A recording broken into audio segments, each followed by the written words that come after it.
नमस्कार बच्चों, कैसे आप सभी। एक बार फिर आपका स्वागत है साइंस के एक और बेहतरीन चैप्टर 10 मानव नेत्र तथा रंग बिरंगा संसार। इस चैप्टर में बच्चों जितने भी इंपॉर्टेंट पॉइंट्स हैं जो बच्चे को 100% मार्क्स लाने के लिए याद करना चाहिए, उन सभी पॉइंट्स को हमारी पूरी टीचर्स की टीम ने मिलकर एक पॉइंट टू पॉइंट नोट्स में कन्वर्ट कर लिया है। इस वीडियो को बनाने के 4 मेज ऑब्जेक्टिव है जो मैं अपने हर वीडियो में आपको बताता हूँ। फर्स्ट, आपका 100% कंटेंट क्लियर करके देना, ताकि वीडियो पूरा देखने के बाद आपको किसी चीज़ की जरूरत ही ना हो, ना तो बुक की जरूरत हो, ना किसी गाइड, रिफ्रेशर, सैंपल पेपर। एक ही वीडियो में सब कुछ कवर करके देंगे हम। सेकेंड, आपका एक पॉइंट टू पॉइंट नोट्स तैयार हो जाएगा, जैसा आप देख सकते हो बिल्कुल पॉइंट टू पॉइंट सिस्टमैटिक तरीके से आपका नोट्स तैयार हो जाएगा, जो आपके 10th में तो बहुत ज़्यादा यूजफुल है ही। अगर आप में से कोई कंपटीशन लेवल के एग्जाम की तैयारी कर रहे हैं तो वहाँ भी नोट्स आपके बहुत ज़्यादा काम आएगा। थर्ड, हम पूरे चैप्टर को सिस्टमैटिक तरीके से पढ़ेंगे, पॉइंट टू पॉइंट पढ़ेंगे। इससे हमें विज्ञान रटने की आवश्यकता नहीं होगी, हम विज्ञान की जो खूबसूरती है उसको समझ पाएंगे, और जब समझ पाएंगे तो किसी भी प्रकार का पेपर आ जाए हमें घबराने की जरूरत नहीं पड़ेगी, हम आसानी से उनका आंसर दे पाएंगे, हमें रटने की आवश्यकता होगी ही नहीं। एंड थर्ड, हम पूरे चैप्टर को इस प्रकार से भी कवर करेंगे कि आपके जो एनसीईआरटी एक्सरसाइज के जो क्वेश्चन दिए हुए हैं बुक में, वो भी आपके इन्हीं नोट से ही सब कुछ कवर हो जाएगा। डायग्राम एक्टिविटी, जितने भी चीज आपके मन में चल रहा है, आपके पेपर में आता है, वो सब कुछ बच्चों एक ही नोट से कवर हो जाएगा। तो चलिए एक और बेहतरीन सफर पर, एक और बेहतरीन चैप्टर के साथ, मानव नेत्र तथा रंग बिरंगा संसार।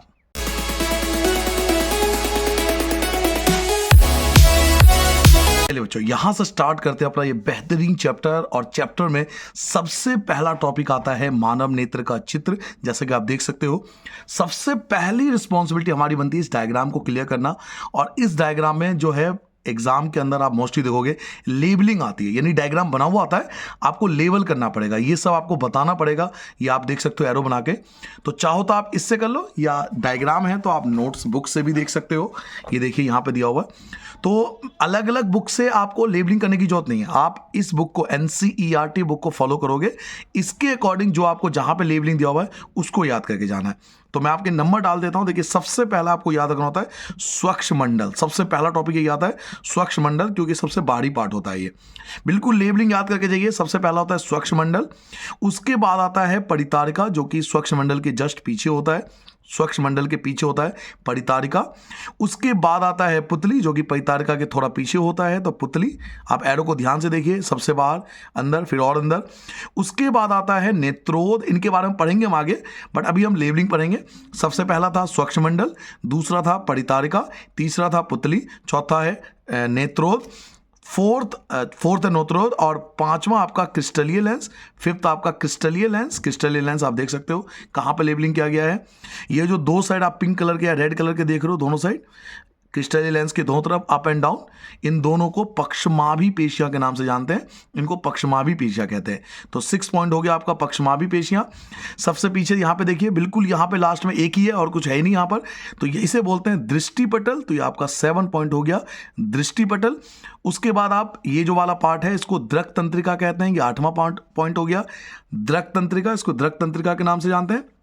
और जो पूरे फिगर के अंदर आपको जो ब्लू कलर का आपको दिखाई दे रहा है, नीले रंग का दिखाई दे रहा है, इसको बोलते हैं कचाव द्रव।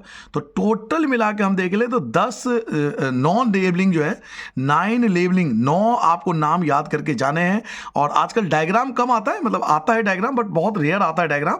आजकल जो है लेबलिंग ज़्यादा पूछते हैं, आपको लेबल करना आना चाहिए। तो 9 के 9 एक बार देख लीजिए जल्दी से। सबसे पहला है स्वच्छ मंडल, उसके बाद आता है परितारिका, उसके बाद आता है पुतली, उसके बाद नेत्रोद, उसके बाद क्रिस्टलीय लेंस, फिर दोनों तरफ आता है पक्षमाभी पेशियां, फिर लास्ट में आता है दृष्टि पटल, और ये वाला पार्ट जो है वो दृक तंत्रिका है, और ये जो ब्लू कलर का पूरा पार्ट है इसको कचाव द्रव कहते हैं। तो 9 लेबलिंग आपको याद करके जाना है। अब 9 लेबलिंग 9 है, लेकिन याद 9 के बारे में नहीं करना। अगर आप अदर बुक को फॉलो करते हो, किसी और रिफ्रेशर गाइड को फॉलो करते हैं, तो आपको 9 के अलावा और भी चीजें याद करना है। लेकिन बच्चों पेपर इसके अकॉर्डिंग बनता है। गवर्नमेंट ने आपको ये किताब दी है, इसमें जिनके फंक्शन है, इसमें 9 के 9 फंक्शन नहीं है, केवल इनमें से 4 या 5 के फंक्शन दिए हुए हैं। और जो फंक्शन दिया हुआ है, जैसे स्वच्छ मंडल, कॉर्निया, इनके फंक्शन, जिनके फंक्शन इस किताब में दिया हुआ है, हमें उनको फॉलो करना है। ये किताब गवर्नमेंट की है, इससे बाहर नहीं आ सकता पेपर। इससे बाहर आएगा तो बताइए कोई वकील है वो केस कर देगा। वो सीबीएसई पे ही केस कर देगा या आपके बोर्ड पे ही केस कर देगा कि भैया इस बुक में तो है नहीं तो आपने क्वेश्चन कैसे दे दिया। तो इस बुक को फॉलो करना है। तो 9 के 9 फंक्शन याद करने की जो होती है, इनमें से जो 4-5 के फंक्शन हमारे बुक में दिया हुआ है वो फंक्शन मैं आपको एक एक करके बताता हूं। सबसे पहला आता है श्वेत मंडल, जिसको हम स्वच्छ मंडल भी कहते हैं, और कॉर्निया। तो स्टार्टिंग यहीं से होती है। सबसे पहला पॉइंट हमारा आता है डायग्राम के बाद कि स्वच्छ मंडल या कॉर्निया क्या होता है। यह नेत्र के अगले भाग पर एक पारदर्शी झिल्ली है। मैंने आपसे कहा था सबसे बाहरी भाग होता है ये। यह नेत्र के अगले भाग पर, बिल्कुल देखिए स्वच्छ मंडल, श्वेत मंडल या स्वच्छ मंडल आप देख लीजिए, सबसे बाहरी पार्ट होता है। ये जो सबसे अपर लेयर है, जो सबसे अपर लेयर है, सबसे ऊपरी पार्ट होता है। तो यह नेत्र के अगले भाग पर एक पारदर्शी झिल्ली होता है। नेत्र में प्रवेश करने वाली प्रकाश किरणों का अधिकांश अपवर्तन कॉर्निया के बाहरी पृष्ठ पर होता है। यानी हमारे आंखों में जो लाइट एंटर करेगी वो स्वच्छ मंडल या कॉर्निया से ही एंटर करती है। हमारी आंखों में जो लाइट एंटर करती है बच्चों, ये इस वाले पार्ट से एंटर करती है, और ये जो सबसे बाहरी वाला पार्ट होता है इसी को स्वच्छ मंडल या श्वेत मंडल के नाम से जाना जाता है। यहीं से लाइट हमारी आंखों में प्रवेश करती है। तो यह नेत्र के अगले भाग पर एक पारदर्शी झिल्ली है। नेत्र में प्रवेश करने वाली प्रकाश, नेत्र में प्रवेश करने वाली प्रकाश किरणों का अधिकांश अपवर्तन कॉर्निया के बाहरी पृष्ठ द्वारा होता है। यानी अधिकांश अपवर्तन जो होता है, यानी लाइट जो अंदर जाती है वो कॉर्निया के द्वारा ही होता है। उसके बाद आता है लेंस। तो एक तो आपको याद करना पड़ेगा हमारी आंखों में कौन सा लेंस है, एमसीक्यू वगैरह में पूछ लेते हैं। तो यह एक उत्तल लेंस है। हमारी आंखों में उत्तल लेंस पाया जाता है जो प्रकाश को रेटिना पर अपसरित करता है, यानी रेटिना पर फोकस करता है। लाइट एंटर हुई और लाइट को ले गए हम कहां पे, लेंस के पास, क्रिस्टलीय लेंस। ये रहा क्रिस्टलीय लेंस, इसे क्रिस्टलीय लेंस कहते हैं। क्रिस्टलीय लेंस उस लाइट को फोकस कर देता है हमारे रेटिना पर, जिसको हम दृष्टिपटल कहते हैं। यहां पर लाइट फोकस होता है। तो लेंस, हमारी आंखों में कौन सा लेंस है, उत्तल लेंस है। ये क्या करता है, ये प्रकाश को रेटिना पर अपसरित करता है, फोकस करता है। लेंस केवल विभिन्न दूरियों पर रखी वस्तुओं को रेटिना पर केंद्रित करने के लिए आवश्यक फोकस दूरी में सूक्ष्म समायोजन करता है। इसका क्या मतलब है, देखो हम कभी पास का ऑब्जेक्ट देखते हैं, कभी दूर का ऑब्जेक्ट देखते हैं ना, तो वो लेंस की वजह से, लेंस क्या करता है, लाइट को रेटिना पर जब फोकस करता है ना, लेंस लाइट को जब रेटिना पर फोकस करता है तो उसको बार बार एडजस्ट करना पड़ता है। हम पास की वस्तु देख रहे हैं तो उसके अकॉर्डिंग फोकस करना पड़ेगा, हम दूर का ऑब्जेक्ट देख रहे हैं तो लेंस को उसके अकॉर्डिंग लाइट को फोकस करना पड़ेगा। तो लेंस केवल विभिन्न दूरियों पर रखी वस्तुओं को रेटिना पर केंद्रित करने के लिए आवश्यक फोकस दूरी में सूक्ष्म समायोजन करता है, यानी बार बार फोकस चेंज करना पड़ता है दूरी के हिसाब से। नाउ अगला आता है परितारिका। नेक्स्ट आता है परितारिका। इसका फंक्शन, कॉर्निया के पीछे एक गहरा पेशीय डायफ्राम होता है। जस्ट कॉर्निया के पीछे क्या पाया जाता है, एक गहरा मतलब डार्क कलर का पेशीय डायफ्राम जो पुतली के आकार को नियंत्रित करता है। परितारिका का काम है पुतली के आकार को नियंत्रित करना। ये पुतली के आकार को नियंत्रित करता है। एक फंक्शन सबका याद, ज्यादा नहीं पूछेंगे, सिर्फ एक फंक्शन। अब एक ही फंक्शन क्यों पूछेंगे, क्योंकि भाई बुक में एक ही फंक्शन दे रखा है ना, जो बुक में दे रखा है वही लैंग्वेज, वही आपको याद करके जाना है। परितारिका ये कॉर्निया के पीछे गहरा पेशीय डायफ्राम होता है और ये पुतली के आकार को नियंत्रित करता है। फिर पुतली क्या होती है, अगला क्वेश्चन है पुतली क्या होता है। पुतली आंखों में प्रवेश करने वाली प्रकाश की मात्रा को नियंत्रित करता है। यानी हमारी आंखों में कितनी लाइट आएगी, भाई ज्यादा लाइट आएगी तो नुकसान कर जाएगा, आंखें खराब हो जाएगी। कम लाइट आएगी तो भी दिक्कत है, आंखों को देखने में दिक्कत होगी। तो पुतली आंख में प्रवेश करने वाली प्रकाश की मात्रा को नियंत्रित करता है। पुतली जो होता है वो प्रकाश की मात्रा को नियंत्रित करता है कि कितनी अमाउंट ऑफ लाइट हमारी आंखों में आना चाहिए। एक बार जल्दी रिवाइज कर लेते हैं, इस पेज पर हमने क्या पढ़ा। सबसे पहले मैंने आपको बताया श्वेत मंडल कॉर्निया के बारे में। यह नेत्र के अगले भाग पर एक पारदर्शी झिल्ली होता है और नेत्र में प्रवेश करने वाली प्रकाश किरणों का जो अधिकांश अपवर्तन होता है वो कॉर्निया के बाहरी पृष्ठ पर ही होता है। हमारी आंखों में कौन सा लेंस है, उत्तल लेंस है। ये रेटिना पर लाइट को अपसरित करता है, फोकस करता है। और ये कि लेंस केवल विभिन्न दूरियों पर, जो अलग अलग दूरी पर रखी वस्तु है उसको रेटिना पर केंद्रित करने के लिए फोकस दूरी को बार बार समायोजित करता, एडजस्ट करता है।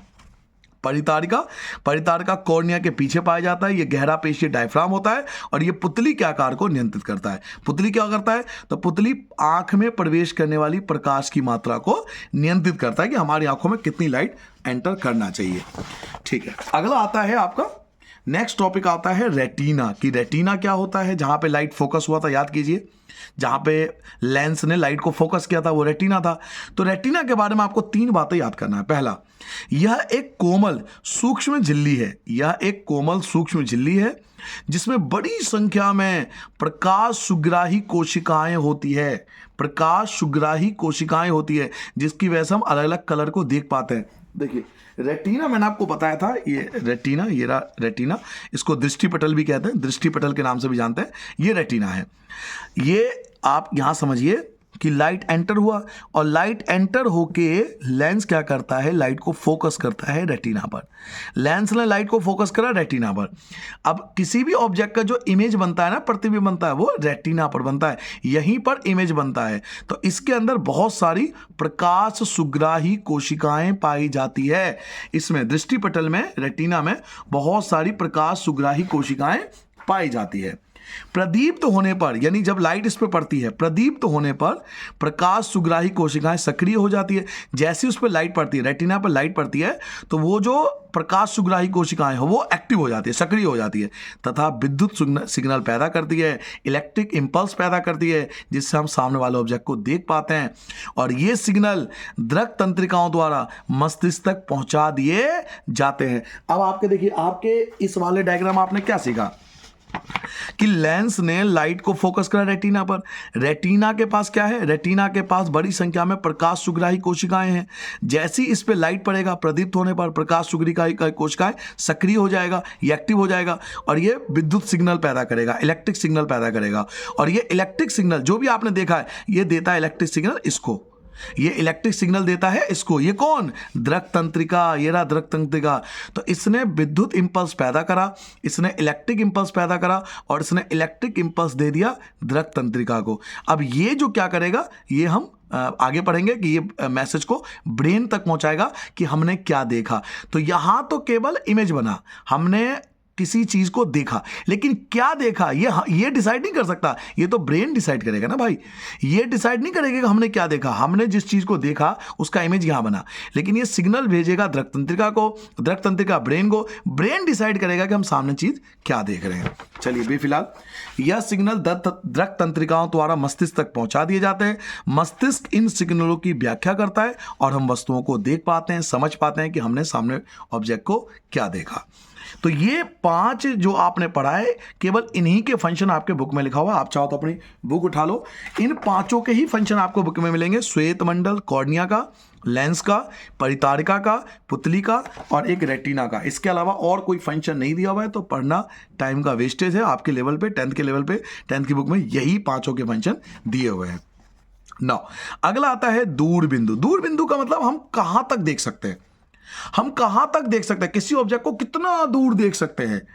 वह दूरतम बिंदु जिस पर कोई नेत्र वस्तुओं को स्पष्ट देख सकता है, वह अधिक से अधिक दूरी जहां तक हम किसी ऑब्जेक्ट को देख पाते हैं उसे दूर बिंदु कहते हैं या दूर बिंदु कहलाता है।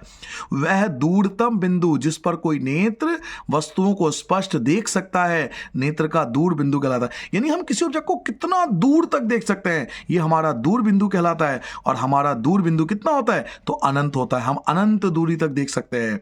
सामान्य नेत्र के लिए यह अनंत दूरी पर होता है। हम उस स्टार को भी देख पाते हैं जो हमसे करोड़ों करोड़ों वर्ष दूर है, बहुत आगे है, बहुत दूर है, हम उस स्टार को भी देख पाते हैं। तो सामान्य नेत्र के लिए यह अनंत दूरी होता है, मतलब हम अनंत तक देख सकते हैं। निकट बिंदु क्या होता है, निकट बिंदु का मतलब है हम कितने पास रखी वस्तु को साफ सुथरा देख सकते हैं, कितने नियर ऑब्जेक्ट को, नियर पॉइंट बोलते हैं इंग्लिश में। निकट बिंदु नाम या निकट बिंदु, निकट यानी पास की रखी वस्तुओं को हम कितना आसानी से देख सकते हैं। वह न्यूनतम दूरी जिस पर रखी कोई वस्तु बिना तनाव के अत्यधिक स्पष्ट देखी जा सकती है, वह न्यूनतम दूरी जिस पर हम किसी वस्तु को साफ रूप से देख सकते हैं उसे नेत्र का निकट बिंदु कहते हैं। और एक निकट बिंदु कितना होता है, तो 25 सेंटीमीटर। ये सब याद करने की जरूरत नहीं है, मर्जी आप याद करो मत करो, बट याद करो निकट बिंदु होता है 25 25 सेंटीमीटर। यानी इसका मतलब है 25 सेंटीमीटर का अगर पास लाओगे किसी ऑब्जेक्ट को तो आपको धुंधला दिखाई देने लगा। अगर 25 सेंटीमीटर के पास लाओगे किसी ऑब्जेक्ट को तो आपको धुंधला दिखाई देने लगा। हो गया ना धुंधला? तो 25 सेंटीमीटर के जब पास लाते हैं तो हमें हर चीज धुंधला दिखाई देने लगता है, 25 सेंटीमीटर तक हमें साफ दिखाई देता है। तो निकट बिंदु का मतलब है वह न्यूनतम दूरी जिस पर हम किसी ऑब्जेक्ट को साफ रूप से देख सकते हैं, और मनुष्य का निकटतम दूरी होता है 25 सेंटीमीटर। समंजन क्षमता क्या होता है? समंजन, इसको इंग्लिश में बोलते हैं पावर ऑफ एकोमोडेशन। देखिए आप इस चीज को समझिए, रटिए मत, चीजों को समझिए। कभी हम पास की रखी चीज को देखते हैं, कभी हम दूर की वस्तु को रखे हुए देखते हैं। अब हमें एकदम पास में भी देखना और तुरंत हम पलट के दूर भी देख रहे हैं। हम पास के ऑब्जेक्ट को भी देख रहे हैं, एकदम दूर के ऑब्जेक्ट को भी देख रहे हैं। आप देखिए, मैंने यहां पॉइंट लगाया, यहां पॉइंट देखो, ये पॉइंट देख रहे हो, यहां पॉइंट लगाया, अब मैंने यहां पॉइंट लगाया, तो आपकी आंखों ने एकदम फोकस चेंज कर लिया। आपकी आंखों ने एकदम फोकस चेंज कर लिया। आपकी आंखों ने यहां से यहां, लो जी, यहां पॉइंट लगा दिया, यहां पॉइंट लगा दिया, यहां पॉइंट लगा दिया। तो आंखें बार बार क्या करिए? फोकस को चेंज करिए। ये जो फोकस को चेंज करने की कैपेसिटी है, ये जो फोकस को बदलने की कैपेसिटी है, आंखों द्वारा जो फोकस को समायोजित करने की क्षमता है, फोकस को बार बार हमारी आंखें बदल रही है, इसको समंजन क्षमता कहते हैं। अभिनेत्र लेंस की वह क्षमता जिसके कारण वह अपनी फोकस दूरी को समायोजित कर लेता है, यानी अपनी फोकस को बार बार चेंज कर लेता है, उसी को समंजन क्षमता कहते हैं। ना मोतियाबिंद, आप सबने सुना होगा, ये खासकर जो बुजुर्ग होते हैं घर में उनको बड़ी दिक्कत आती है मोतियाबिंद की। अधिकतर ये जो अधिक उम्र के व्यक्ति होता है उनके साथ होता है। अभी आपने पढ़ा था क्रिस्टलीय लेंस, आपको याद होगा। देखिए क्रिस्टलीय लेंस, ये होता है क्रिस्टलीय लेंस, उत्तल लेंस। अब एज होने के साथ साथ क्या होता है? ये धुंधला हो जाता है। बात को समझिए, जैसे जैसे एज बढ़ेगी ये धुंधला होता जाएगा, ये धुंधला होता जाएगा। क्रिस्टलीय लेंस जो होता है धुंधला हो जाता है, दूधिया हो जाता है। तो धुंधले की वजह से हमें ऑब्जेक्ट जो है दिखना बंद हो जाता है, कम हो जाता है बहुत। तो अधिक उम्र के कुछ व्यक्तियों के, सबके साथ नहीं होता बट अधिकतर आजकल प्रॉब्लम आ रही है लोगों में, अधिक उम्र के कुछ व्यक्तियों के नेत्र का क्रिस्टलीय लेंस दूधिया या धुंधला हो जाता है। यही मैंने आपसे कहा था कि जो क्रिस्टलीय लेंस होता है एज के साथ धुंधला हो जाता है। इस स्थिति को मोतियाबिंद कहते हैं। इसके कारण नेत्र की दृष्टि में कमी या पूर्ण रूप से दृष्टिक्षय हो सकता है। बट अच्छी बात यह है कि आजकल इसका ऑपरेशन होता है, और ऑपरेशन भी कोई महंगा नहीं होता या काफ़ी लंबे समय के लिए नहीं होता। बहुत कम समय में मोतियाबिंद का इलाज किया जा सकता है, लोग करवाते हैं। तो मोतियाबिंद होता क्या है ये आपको पता होना चाहिए कि एज के साथ क्रिस्टलीय लेंस जो है वो दूधिया हो जाएगा, धुंधला हो जाएगा, इसको मोतियाबिंद कहते हैं, और इसके कारण देखने की क्षमता कम हो जाती है। इस पेज पर हमने क्या जाना? हमने जाना रेटिना के बारे में। यह कोमल सूक्ष्म झिल्ली होती है जिसमें बड़ी संख्या में प्रकाश सुग्रीवाएं कोशिकाएं होती है। जैसे इस पर प्रकाश पड़ता है तो यह प्रदीप्त हो जाती है, और प्रदीप्त होने के बाद, सक्रिय हो जाने के बाद यह विद्युत सिग्नल पैदा करता है। यह सिग्नल दृक तंत्रिका को भेज दिया जाता है जो मस्तिष्क तक पहुंचा देता है, और मस्तिष्क इन सिग्नलों की व्याख्या कर लेता है कि हमने जो वस्तु देखा वो क्या देखा। दूर बिंदु का मतलब है वह दूरतम बिंदु जिस पर हमारे नेत्र किसी चीज को स्पष्ट रूप से देख सकता है, और मनुष्य का जो दूर बिंदु होता है वो अनंत होता है। निकट बिंदु का मतलब है न्यूनतम दूरी जिस पर कोई रखी वस्तु हम बिना तनाव के, बिना टेंशन के स्पष्ट रूप से देख सकते हैं, और मनुष्य का निकटतम बिंदु जो होता है वो 25 सेंटीमीटर होता है। समंजन क्षमता क्या होती है? तो अभिनेत्र लेंस की वह क्षमता जिसके कारण वो अपनी फोकस दूरी को बार बार एडजस्ट करता है, समायोजित करता है, उसे समंजन क्षमता कहते हैं। मोतियाबिंद क्या होती है? तो मैंने आपको बताया अधिक उम्र के कुछ व्यक्तियों में जो क्रिस्टलीय लेंस होता है वो दूधिया या धुंधला हो जाता है। इस स्थिति को मोतियाबिंद कहते हैं, और इसके कारण दृष्टि में कमी हो जाती है, हो सकता है पूरी तरह से दिखना भी बंद हो जाए। ठीक है, नाउ टॉपिक नंबर 10 लेके आते हैं। अब हम पढ़ेंगे नेत्र दोष। देखिए नेत्र दोष पढ़ने वाले आप एक काम करना, इसके बाद इस टॉपिक के बाद, मोतियाबिंद के बाद एक टॉपिक और ऐड कर लेना बीच में, ये लिख लेना नेत्र दोष। नेत्र दोष बच्चों, नेत्र दोष जो होते हैं 3 प्रकार के होते हैं। एक होता है निकट दृष्टि दोष, निकट दृष्टि दोष, एक निकट दृष्टि दोष होता है, निकट दृष्टि दोष। एक होता है दूर दृष्टि दोष, दूर दृष्टि दोष, और एक होता है जरा दूर दृष्टिता, जरा दूर दृष्टिता। तो ये 3 टाइप के नेत्र दोष होते हैं। ये कोई बीमारी नहीं है, दोष है। दोष और बीमारी में फर्क होता है। दोष का मतलब किसी कारण वजह से वो प्रॉपर काम नहीं कर रहा, उसे नेत्र दोष कहते हैं। तो 3 प्रकार के नेत्र दोष होते हैं, निकट दृष्टि दोष, दूर दृष्टि दोष, जरा दूर दृष्टिता। अब हम क्या पढ़ने वाले हैं? पहले तो तीनों की डेफिनेशन, ये होता क्या है, फिर हम पढ़ेंगे इसके कारण क्या है, निकट दृष्टि दोष, दूर दृष्टि दोष होता क्यों है, कारण क्या है, और तीसरा इसका उपचार क्या है, हम इसको ठीक कैसे कर सकते हैं, इसका उपचार कैसे होगा, इसका ठीक कैसे किया जा सकता है। तो तीनों हम वन बाय वन स्टडी करने वाले हैं। सबसे पहला आपके आता है निकट दृष्टि दोष, कि निकट दृष्टि दोष आखिर होता क्या है। इस दोष में व्यक्ति निकट रखी वस्तुओं को तो स्पष्ट देख सकता है, परंतु दूर रखी वस्तुओं को स्पष्ट नहीं देख पाता। कहने का मतलब, जब आप पास की वस्तु को तो देख पाते हो, लेकिन दूर की वस्तु आपको धुंधला दिखाई देने लग जाए तो समझ लो निकट दृष्टि दोष है। और अधिकतर बच्चों को यही दिक्कत है आजकल। आप अपनी क्लास में किसी भी बच्चे से डिस्कस कर लीजिए, आपका चश्मा लगा हुआ है, लगा हुआ है, आपको भी यही दिक्कत होगी। बच्चों को 99.9% यही दिक्कत आती है। उन्हें पास की वस्तु तो साफ दिखाई देती है, लेकिन दूर की वस्तु स्पष्ट रूप से साफ दिखाई नहीं देती। कॉपी किताब तो देख पाते हैं, लेकिन बोर्ड पर जो टीचर लिख रहे हैं वो नहीं देख पाते, तो वो निकट दृष्टि दोष है। जब पास की रखी वस्तु दिखाई देने लगे और दूर की वस्तु स्पष्ट रूप से दिखाई ना दे तो निकट दृष्टि दोष है। ऐसे दोष युक्त व्यक्ति का दूर बिंदु अनंत पर ना होकर नेत्र के पास आ जाता है। इसका क्या मतलब है, हम आगे इस वाले टॉपिक पर पढ़ेंगे कारण में। बस मेन रीजन आप मीनिंग समझ लीजिए। निकट दृष्टि दोष में पास की रखी वस्तु स्पष्ट रूप से दिखाई देती है, लेकिन दूर की रखी वस्तु स्पष्ट रूप से दिखाई देना बंद हो जाता है। अब इसका कारण क्या है भाई, क्यों होता है निकट दृष्टि दोष? हर किसी को तो नहीं होता, और आप में से जिसको है क्यों हुआ, रीजन क्या था? तो इसके कई रीजन हो सकते हैं, जिसमें बुक में 2 दिए हुए हैं जो बड़े रीजन है। पहला, अभिनेत्र लेंस की वक्रता का अधिक होना। एक लेंस की ना वक्रता होती है, देखिए ये लेंस का अपना एक वक्रता है, लेंस का अपना एक वक्रता है। अगर ये ज्यादा वक्र हो जाए, ज्यादा घूम जाए, ज्यादा वक्र हो जाए तो इसकी वजह से निकट दृष्टि दोष होता है।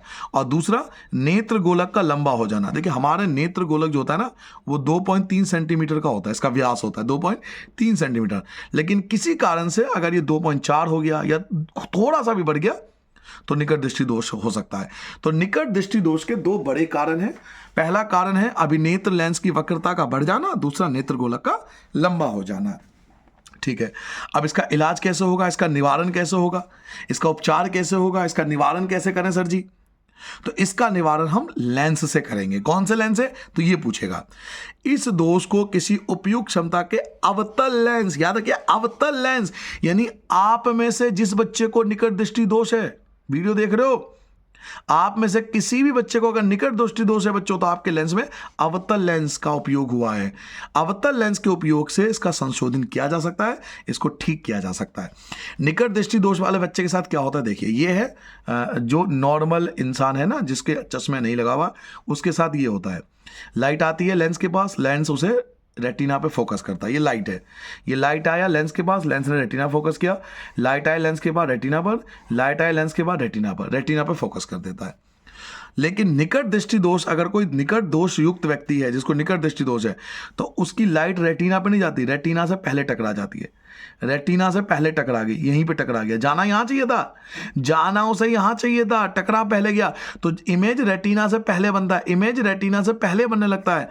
तो ऐसे केस में हमें अवतल लेंस का इस्तेमाल करना चाहिए। ये रहा अवतल लेंस, ये रहा अवतल लेंस। अवतल लेंस लाइट को फैला देता है और वापस उसे रेटिना पर भेज देता है। तो ये वो व्यक्ति है जो नॉर्मल इंसान है, ये वो व्यक्ति है जिसको निकट दृष्टि दोष है, ये वो व्यक्ति है जिसका उपचार संशोधन कर दिया गया। ठीक है, इस पेज पे हमने क्या जाना, हमने जाना निकट दृष्टि दोष क्या होता है। निकट दृष्टि दोष में पास की रखी वस्तु स्पष्ट रूप से दिखाई देती है, लेकिन दूर की रखी वस्तु स्पष्ट रूप से दिखाई नहीं देती। इसका कारण क्या है, तो इसके 2 बड़े कारण है। अभिनेत्र लेंस की जो वक्रता है उसका अधिक हो जाना, या नेत्र गोलक का लंबा हो जाना। निकट दृष्टि दोष का निवारण किससे होता है, तो अवतल लेंस से होता है। ये एक व्यक्ति जो नॉर्मल आंखें हैं, एक ये व्यक्ति जिसको निकट दृष्टि दोष है, उसका इमेज जो है रेटिना से पहले बनेगा और ये उसका संशोधन किया जाएगा। हम उसे अवतल लेंस देंगे और अवतल लेंस वापस उसको रेटिना पर भेज देगा। ठीक है, समझ में आ गया? अब आगे बढ़ जाए। नाउ नेक्स्ट टॉपिक लेके आता हूं मैं आपके लिए। अगला टॉपिक है हमारा, चलिए जी, अगला टॉपिक आता है दीर्घ दृष्टि दोष क्या है, आखिर ये दूर दृष्टि दोष क्या होता है। दूर दृष्टि दोष के बारे में जानेंगे, तो चलिए स्टार्ट करते हैं। दूर दृष्टि दोष, देखिए उल्टा कर दीजिए, आप खुद भी समझदार हो, इतना तो आप भी कर सकते हो। दूर दृष्टि दोष, जब पास रखी वस्तु स्पष्ट रूप से ना दिखाई दे और दूर रखी वस्तु स्पष्ट रूप से दिखाई देने लग जाए, जब पास रखी वस्तु स्पष्ट रूप से दिखाई ना दे और दूर रखी वस्तु स्पष्ट रूप से दिखाई देने लग जाए तो उसको बोलते हैं दीर्घ दृष्टि दोष। ठीक है, दीर्घ दृष्टि दोष अधिकतर किसको होता है? तो जो दीर्घ दृष्टि दोष होता है मोस्टली जो होता है वो ज्यादा एज जिनकी हो जाती है 50 साल 45 साल, उनको ये दिक्कत आती है दीर्घ दृष्टि दोष में। दीर्घ दृष्टि दोष युक्त कोई व्यक्ति दूर की वस्तुओं को तो स्पष्ट देख सकता है, दूर की वस्तु स्पष्ट दिखाई देगी भाई, कोई दिक्कत नहीं है, परंतु निकट रखी वस्तु को स्पष्ट नहीं देख पाता। तो जब कोई व्यक्ति दूर की वस्तु को तो देख पाए लेकिन निकट रखी वस्तु को स्पष्ट रूप से ना देख पाए तो उसको दीर्घ दृष्टि दोष कहते हैं। और ये क्यों होता है? तो ऐसे दोषयुक्त व्यक्ति का निकट बिंदु, याद है निकट बिंदु कितना था? 25 सेंटीमीटर। ये 25 सेंटीमीटर से ज्यादा हो जाता है। जब किसी व्यक्ति का निकट बिंदु 25 सेंटीमीटर से ज्यादा हो जाए तो उसको दूर दृष्टि दोष होता है। दूर दृष्टि दोष में क्या बताया मैंने आपको? पास रखी वस्तु स्पष्ट रूप से दिखाई नहीं देगी लेकिन दूर की वस्तु स्पष्ट रूप से दिखाई देगी। ऐसा क्यों होता है? क्योंकि उसका जो निकट बिंदु होता है यानी 25 सेंटीमीटर वाला निकट बिंदु वो दूर हट जाता है। नाउ दूर दृष्टि दोष के कारण क्या है? तो वैसे तो इसके बहुत से कारण है, बट आपके बुक में, आपकी जो बुक है जो गवर्नमेंट ने आपको दिया है उसमें 2 बड़े रीजन बताए गए हैं। पहला, अभिनेत्र लेंस की फोकस दूरी का अत्यधिक हो जाना। जो अभिनेत्र लेंस की फोकस दूरी हो जाती है वो बढ़ जाती है, तो जब फोकस दूरी बढ़ जाएगी तो आपको निकट दृष्टि और दीर्घ दृष्टि दोष होगा। तो अभिनेत्र लेंस की फोकस दूरी का अत्यधिक हो जाना, पहला रीजन ये है। दूसरा, नेत्र गोलक का छोटा हो जाना। नेत्र गोलक का छोटा हो जाना पहला रीजन है। अभिनेत्र लेंस की जो फोकस दूरी है वो अधिक हो जाती है। फोकस दूरी अधिक मतलब देखिए मैंने आपको बताया था कि लेंस जो है वो लाइट को फोकस करता है रेटिना पर, ये तो याद होगा ना, लाइट को फोकस करता है रेटिना पर। लेकिन इसमें क्या कह रहा है? फोकस दूरी अधिक हो जाती है। नहीं, लाइट को रेटिना अपना फोकस करके आगे चला गया, लाइट आगे चला गया, तो अभिनेत्र लेंस की जो फोकस दूरी है वो अधिक हो गई। यहां पे फोकस करना चाहिए था, फोकस रेटिना के बाद कर, ये रेटिना है, रेटिना के बाद फोकस हो रहा है, तो फोकस दूरी बढ़ गया। और दूसरा, नेत्र गोलक का छोटा हो जाना। नेत्र गोलक होता है ना 2.3 सेंटीमीटर का होता है, अगर ये किसी कारण से छोटा हो जाए तो भी दूर दृष्टि दोष हो जाता है। अब इसका निवारण कैसे करेंगे? तो इसका निवारण करेंगे हम उत्तल लेंस से। किससे करेंगे? उत्तल लेंस से। इस दोष को उपयुक्त क्षमता के उत्तल लेंस का इस्तेमाल करके संशोधित किया जा सकता है। तो हम इसका इलाज, इसका निवारण उत्तल लेंस से करते हैं। देखिए ये वो व्यक्ति है जिसको कोई दिक्कत नहीं है, बिल्कुल स्वस्थ है, इसकी आंखें बिल्कुल ठीक है, तो इसकी जो लाइट है वो सब रेटिना पे फोकस हो रहा है, इसको कोई दिक्कत नहीं है। ये वो व्यक्ति है जिसको दूर दृष्टि दोष है। क्यों? क्योंकि लाइट रेटिना को पार कर गया, रेटिना यहां था, रेटिना को पार कर गया। तो जब इमेज प्रतिबिंब रेटिना के बाद बनता है, रेटिना के पीछे बनता है, तो इसको दूर दृष्टि दोष बोलते हैं। और इसका निवारण कैसे करोगे? तो देखिए निवारण इसके उत्तल लेंस लगा देंगे। यहाँ पर उत्तल लेंस क्या करता है? लाइट को खींच लेता है, उत्तल लेंस लाइट को वापस खींच लेता है। तो आंखों पे उत्तल लेंस लगा देंगे, लाइट को वापस खींच के रेटिना पर पहुंचा देगा। ठीक है, तो इस पेज पे हमने क्या जाना? इस पेज पे मैंने आपको बताया कि दूर दृष्टि दोष होता क्या है। दूर दृष्टि दोष में पास की रखी वस्तु स्पष्ट रूप से दिखाई नहीं देती लेकिन दूर की वस्तु स्पष्ट रूप से दिखाई देती है। इसमें क्या होता है कि जो हमारे निकट बिंदु है 25 सेंटीमीटर वो दूर हट जाता है। दूर दृष्टि के दोष के 2 बड़े कारण मैंने आपको बताया। पहला, फोकस दूरी ज्यादा बढ़ जाती है, फोकस दूरी आगे बढ़ गया। दूसरा, नेत्र गोलक जो 2.3 था उससे छोटा हो गया। इसका निवारण किससे होता है? तो उत्तल लेंस से होता है। ये वो व्यक्ति है जिसको कोई प्रॉब्लम नहीं है, ये वो व्यक्ति है जिसको निकट दूर दृष्टि दोष है क्योंकि उसमें प्रतिबिंब रेटिना के बाद बन रहा है। और ये वो व्यक्ति है जिसका निवारण हो गया, उसकी आंखों पे हमने उत्तल लेंस लगा दिया, ये रहा उत्तल लेंस, ये हमने उसकी आंखों पे उत्तल लेंस लगा दिया। तो जब उत्तल लेंस लगाएंगे तो उसकी आंखें जो उत्तल लेंस क्या करेगा? लाइट को वापस खींच लेगा, रेटिना पर ला देगा। तो इसकी आंखों का निवारण हो गया, इसकी प्रॉब्लम सॉल्व हो गई। ना तीसरा आपको याद होगा मैंने बताया था जरा दूरदृष्टता, कि जरा दूरदृष्टता क्या होती है? जरा दूरदृष्टता का मतलब क्या है? तो आयु में वृद्धि के साथ साथ, देखिए जैसे जैसे एज बढ़ेगा ना, आपके घर में कोई 60 साल 65 साल 70 साल के, तो आयु में वृद्धि के साथ साथ मानव नेत्र में समंजन क्षमता घट जाती है। समंजन याद है? फोकस करने की पावर घट जाती है। बाबा को देखा करो, दादी को देखा करो, अरे लल्ला कौन है, लल्ला पास आओ। जब लल्ला पास में आ जाता है, उसका हाथ रखती है उसके सर पर, उसको प्यार से, बिल्कुल प्यार से देखती है, तब दादा दादी को समझ में आता है अच्छा ये तो अपना श्याम है, ये तो अपना मोहन है, ये तो अपना अब्दुल है। तो जरा दूरदृष्टता में क्या होता है कि एज बढ़ने के साथ साथ समंजन क्षमता कम हो जाती है, फोकस करने की पावर खत्म हो जाती है। अधिकांश व्यक्तियों का निकट बिंदु दूर हट जाता है। निकट बिंदु याद है 25 सेंटीमीटर, वो दूर हो जाता है। इस दोष को जरा दूरदृष्टता कहते हैं। अब इसका कारण क्या है? तो कारण है पक्षमाभी पेशियां। याद है पक्षमाभी पेशियां? मैंने आपको डायग्राम में दिखाया था। अगर डायग्राम मुझे मिल जाए, मैं एक बार डायग्राम निकाल लूँ आपके लिए। एक बार बच्चों डायग्राम निकाल देता हूँ। ये देखिए, ये देखिए, ये बताया ना पक्षमाभी पेशियां, ये ऊपर और नीचे।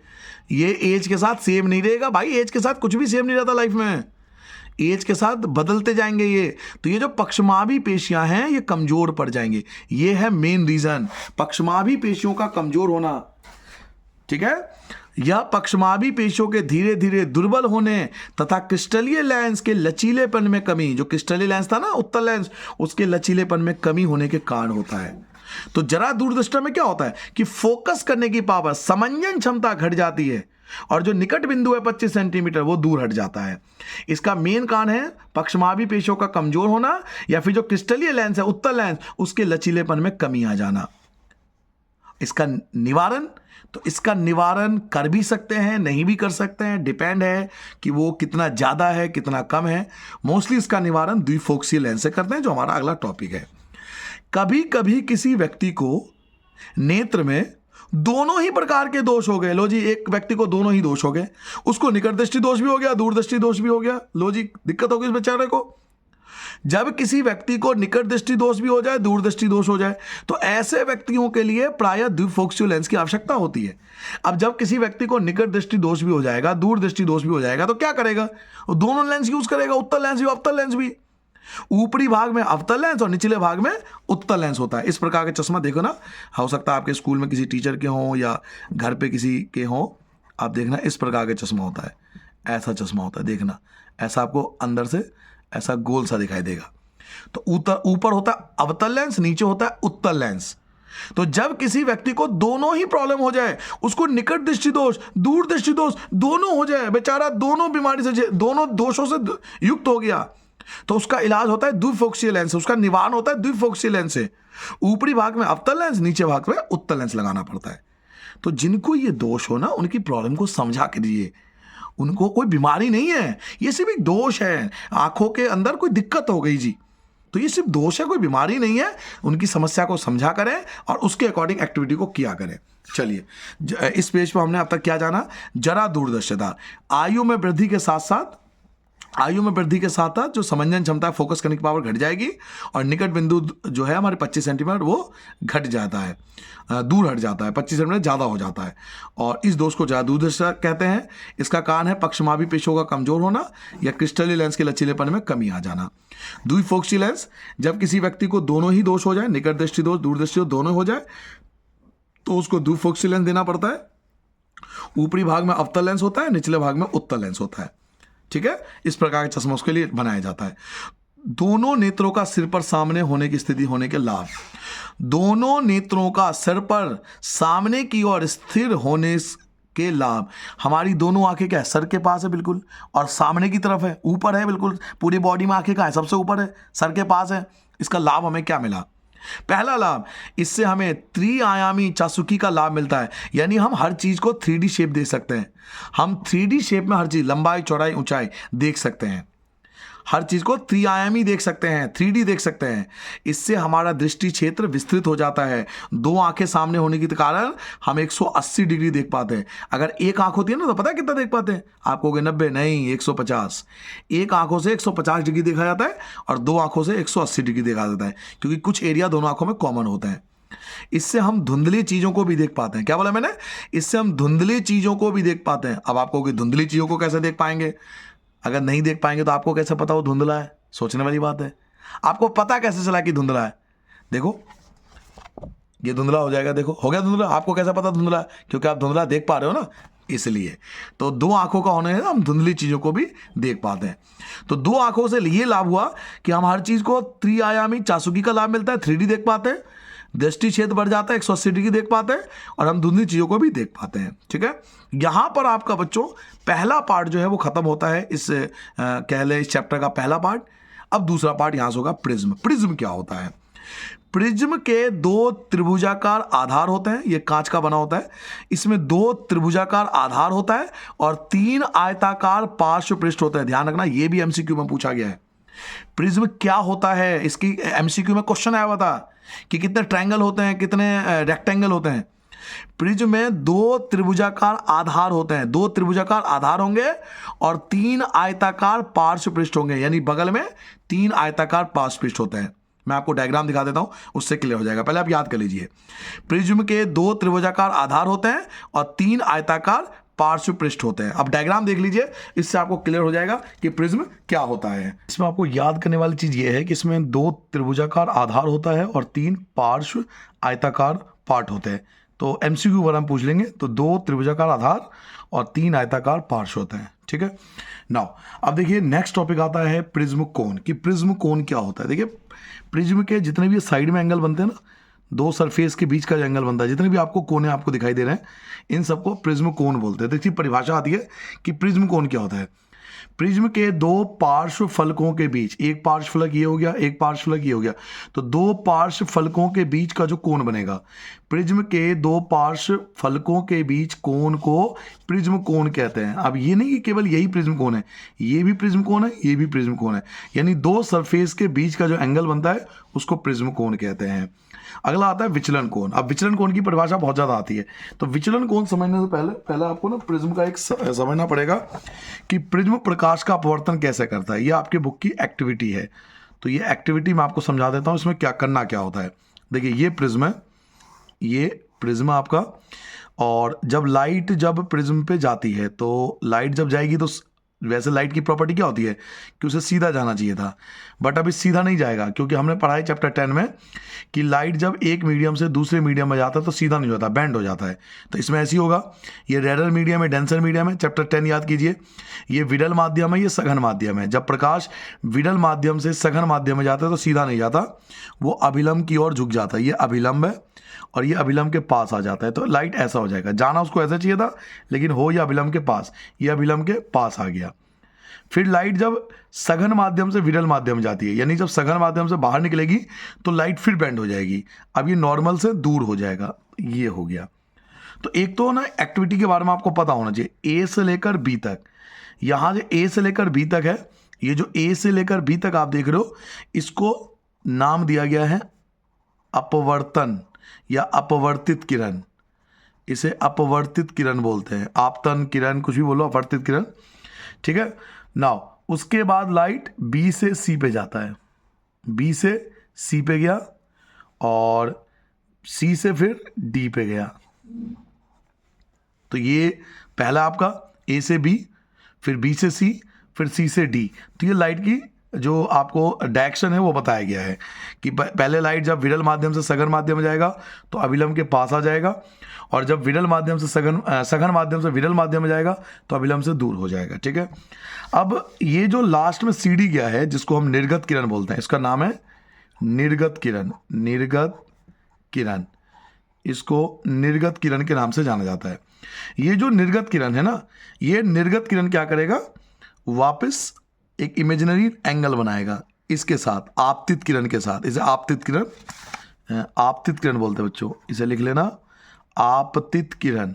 आपतित किरण ए से लेकर बी तक को बोलते हैं आपतित किरण, बी से लेकर सी तक को, बी से लेकर सी तक को बोलते हैं अपवर्तित किरण, अपवर्तित किरण, और सी से लेकर डी तक को बोलते हैं निर्गत किरण। ठीक है, तीनों का नाम याद कर लेना, यहां से लिख लेना आप अलग से एक एक्टिविटी डाल के। बुक में एक्टिविटी आपके, आप चाहो तो बुक में देख लेना, एक्टिविटी है। ए से लेकर बी तक को बोलते हैं आपतित किरण, बी से लेकर सी तक को बोलते हैं अपवर्तित किरण, और सी से लेकर डी तक को बोलते हैं निर्गत किरण। तो ये जो आपतित किरण है और जो निर्गत किरण है, जहां आपस में टकराता है ना, यहां पे कोण बनता है, इसको एंगल डी बोलते हैं।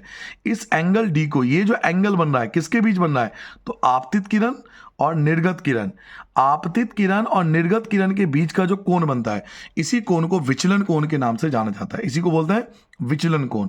तो ये आप जरूर पढ़ के जाना, विचलन कोण, जो कि आपतित किरण और निर्गत किरण के बीच में बनता है। तो तो यहीं पर देखिए, यहीं पे डेफिनेशन लिखा हुआ है, ये सब मैंने बना रखा है। ये आपका आपतित किरण हो गया, ये आपका अपवर्तित किरण हो गया, ये निर्गत किरण हो गया। अब आपतित किरण और निर्गत किरण जहां आपस में टकराएगा, यहां जो कोण बनेगा, इसी कोण को हम विचलन कोण के नाम से जानते हैं।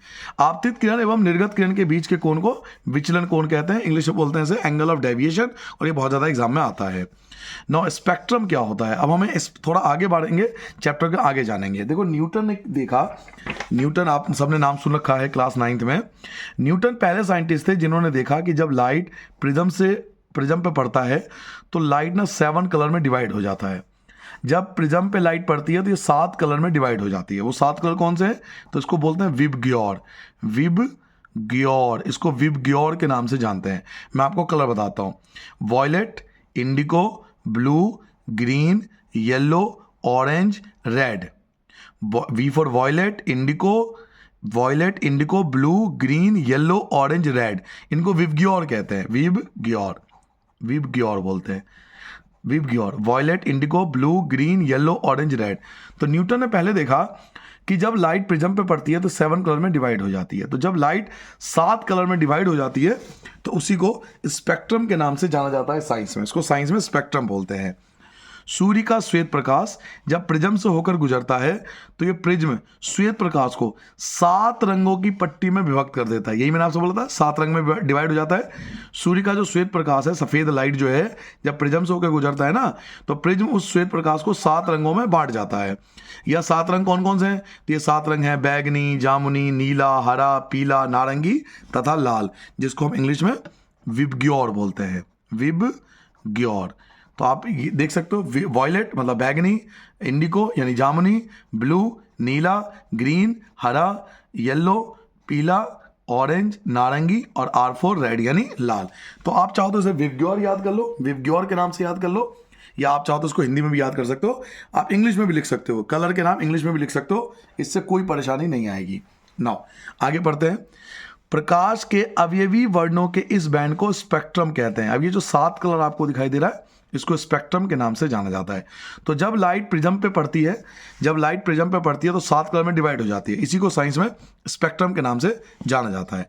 ना विक्षेपण क्या होता है, विक्षेपण का मतलब क्या होता है, विक्षेपण का मतलब भी यही होता है बच्चों। देखो विक्षेपण का मतलब भी यही होता है, जब लाइट प्रिज्म से गुजरती है तो अलग अलग कलर में डिवाइड हो जाती है।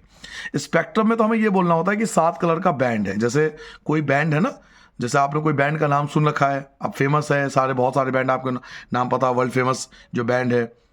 तो ऐसे ही इसमें जो 7 कलर का बैंड है, मतलब 7 कलर का जो ग्रुप है, उस ग्रुप को हम स्पेक्ट्रम बोलते हैं। लेकिन जो 7 कलर डिवाइड हो रहा है ना, ये जो 7 कलर डिवाइड हो रहा है, मतलब जब लाइट प्रिज्म से पे पड़ती है तो ये 7 कलर में डिवाइड हो जाती है, इसको हम साइंस में विक्षेपण कहते हैं। विक्षेपण मतलब अलग अलग हिस्सों में बढ़ जाना।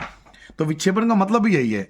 सूर्य का प्रकाश जब प्रिज्म से होकर गुजरता है तो प्रिज्म श्वेत प्रकाश को 7 रंगों की पट्टी में विभक्त कर देता है। देखो सेम आंसर है ना एकदम। फिर वो 7 रंग आपको बताना है, बैगनी, जामुनी, नीला, हरा, पीला, नारंगी तथा लाल। वही विबग्योर फिर से आपको बताना है। प्रकाश के अवयवी वर्णों में विभाजन, ये जो प्रकाश के रंग हैं ये अवयवी वर्णों में विभाजित हो गए, अलग अलग कलर में विभाजित हो गए, इसी को साइंस में विक्षेपण कहते हैं। तो आप कहोगे सर जी स्पेक्ट्रम और विक्षेपण में क्या फर्क है, तो देखो मैं आपको सिंपल सी बताऊं, फर्क कोई नहीं है, बस एक चीज को समझो। प्रिज्म ने क्या करा, लाइट को 7 कलर में डिवाइड कर दिया। जब 7 कलर में डिवाइड होता है तो इसको विक्षेपण कहते हैं। अब ये 7 कलर का एक नाम दोगे ना, कोई कुछ नाम तो देना पड़ेगा ना, तो इस 7 कलर का जो बैंड होता है, ग्रुप होता है, उस ग्रुप को बोलते हैं स्पेक्ट्रम। जब लाइट प्रिज्म पे पड़ती है तो 7 कलर में डिवाइड हो जाता है, इसको बोलते हैं विक्षेपण। और जो 7 कलर का ग्रुप है, उस ग्रुप को बोलते हैं स्पेक्ट्रम। तो दोनों का आंसर लगभग आपको एक जैसा मिलेगा। इस पेज पे हमने क्या जाना है, इस पे जाना हमने प्रिज्म कोण, कि 2 सरफेस के बीच जो कोण बनेगा उसे प्रिज्म कोण कहते हैं। प्रिज्म के 2 पार्श्व फलकों के बीच जो कोण बनता है उसको प्रिज्म कोण कहते हैं। विचलन कोण, आपतित किरण और निर्गत किरण, इनके बीच का जो कोण बनता है उसको विचलन कोण कहते हैं। स्पेक्ट्रम, सूर्य का श्वेत प्रकाश जब प्रिज्म से होकर गुजरता है तो ये 7 रंगों में विभाजित हो जाता है। ये 7 रंग विबग्योर है, और यही जो 7 कलर का बैंड है, ग्रुप है, इसको स्पेक्ट्रम के नाम से जाना जाता है। विक्षेपण, सूर्य का प्रकाश जब प्रिज्म से होकर गुजरता है तो ये 7 रंगों में विभाजित हो जाता है। 7 रंग कौन से हैं, तो विबग्योर, और यही जो 7 रंग डिवाइड हो गए, इसी को साइंस में विक्षेपण के नाम से जाना जाता है। नाउ अगला आता है इंद्रधनुष का निर्माण कैसे होता है, इंद्रधनुष कैसे बनता है। तो आप पहले ये समझो, पहले आपको मैं ना एक चीज समझाना चाहता हूं। देखो इंद्रधनुष कैसे बनता है, इस डिटेल को समझो। ये पानी की बूंदे हैं, ये पानी की बूंदे हैं, बहुत बड़ा बूंद बना दिया, ये पानी की बूंदे हैं, ठीक है। एक बार बारिश हो, आपको पता है मिलियन मिलियन बिलियन पानी की बूंदें गिरती हैं। तो पानी की बूंदें जो होती है ना, वो नेचुरल प्रिज्म होती है, प्राकृतिक प्रिज्म होती है, ये नेचुरल प्रिज्म है। एक तो प्रिज्म वो था कांच का जो हमने बनाया, ये नेचुरल प्रिज्म है, प्राकृतिक प्रिज्म है, ये इसे हमने नहीं बनाया, प्रकृति द्वारा दिया हुआ प्रिज्म, ये प्राकृतिक प्रिज्म है, ठीक है। तो जब लाइट सनलाइट इस पे पड़ती है, सनलाइट इस पे पड़ती है, तो ये प्रिज्म की तरह बिहेव करेगा। आप इसे प्रिज्म लेके चलो, तो जब सनलाइट इस पे पड़ेगा, आपतित किरण याद करो, आपतित किरण, तो जब सनलाइट इस पे पड़ेगा, ये हो गया नॉर्मल, तो ये नॉर्मल के पास आ जाएगा। और जैसे ही प्रिज्म के अंदर एंटर करेगा, ये अलग अलग कलर में डिवाइड होना शुरू हो जाता है, यहीं से अलग अलग कलर में डिवाइड होना शुरू हो जाता है, यहीं से इसका विक्षेपण होना शुरू हो जाता है, यहीं से हल्का हल्का विक्षेपण होगा, यहीं से इसका विक्षेपण हो गया, विक्षेपण जो अभी आपने जाना विक्षेपण, यहीं से अलग अलग कलर डिवाइड होना शुरू हो जाता है। पहले आपतित किरण था, ये अभिलंब था, जैसे ही एंटर करेगा इसका विक्षेपण होना शुरू हो जाएगा, कलर बटने शुरू हो जाएंगे, फिर ये यहाँ टकराता है, यहाँ पे टकराया, इसको बोलते हैं परावर्तन, परावर्तन, आंतरिक परावर्तन, पूरा नाम है आंतरिक परावर्तन, आंतरिक परावर्तन, इसे आंतरिक परावर्तन बोलते हैं, ठीक है। ये आपतित किरण है, ये प्रिज्म के अंदर यानी कि पानी की बूंद के अंदर प्रवेश कर रहा है, तो ये विक्षेपण हो जाता है, अलग अलग कलर में बढ़ जाता है, और जब यहाँ पे आता है तो ये टकराता है, और इसे बोलते हैं आंतरिक परावर्तन। आंतरिक परावर्तन क्या करता है, इन सभी कलरों को वापस भेज देता है, यहाँ भेज देता है, वापस भेज देता है, ठीक है। यहाँ गया, अब ये दोबारा अभिलंब, ये दोबारा नॉर्मल, तो ये नॉर्मल की तरफ बैंड हो जाएगा, इधर बैंड हो जाएगा, इस साइड बैंड होगा, यहाँ पे बैंड हो जाएगा, ये विक्षेपण होना शुरू हुआ, पहले विक्षेपण हुआ, फिर आंतरिक परावर्तन हुआ, फिर यहाँ पर आया, अब यहाँ फिर से अपवर्तन हुआ, अपवर्तन, यहाँ पे अपवर्तन, अपवर्तन याद है ना, एक मीडियम से दूसरे मीडियम। अपवर्तन का मतलब क्या बताया था मैंने, एक मीडियम से दूसरे मीडियम में आने, जब लाइट एक मीडियम से दूसरे मीडियम में आ जाता है, तो ये आपतित किरण है। जब ये बूंद में एंटर करता है तो यहाँ पे हुआ अपवर्तन, आपतित किरण जब प्रिज्म में एंटर करता है तो यहां होता है अपवर्तन, फिर ये विक्षेपण होता है, विक्षेपण के बाद ये स्टेप याद करना, अगर आप स्टेप लिख दोगे तो नंबर पूरे मिल जाएंगे। पहले अपवर्तन होता है, फिर विक्षेपण होता है, फिर आंतरिक परावर्तन होता है, फिर से अपवर्तन होता है, और 7 कलर देखने वाले की आंखों में 7 कलर एंटर करते हैं, देखने वालों की आंखों में 7 कलर एंटर करता है। तो इस तरह से हमें 7 कलर दिखाई देते हैं, और बारिश के बाद ही दिखाई देता है हमेशा, इसको इंद्रधनुष के नाम से ध्यान रहेगा, क्योंकि इंद्र जो है वो वर्षा के देवता है, आपको पता होगा इंद्र भगवान जो है वो बारिश के देवता हैं, और बारिश के बाद ये दिखाई देता है और धनुष जैसा दिखाई देता है, इसलिए इसका नाम रखा गया इंद्रधनुष, हिंदी में, इंग्लिश में इसको रेनबो बोलते हैं, ठीक है ना। जो मैंने आपको समझाया यहां पर वही समझाने का कोशिश आपको लिख के देना है।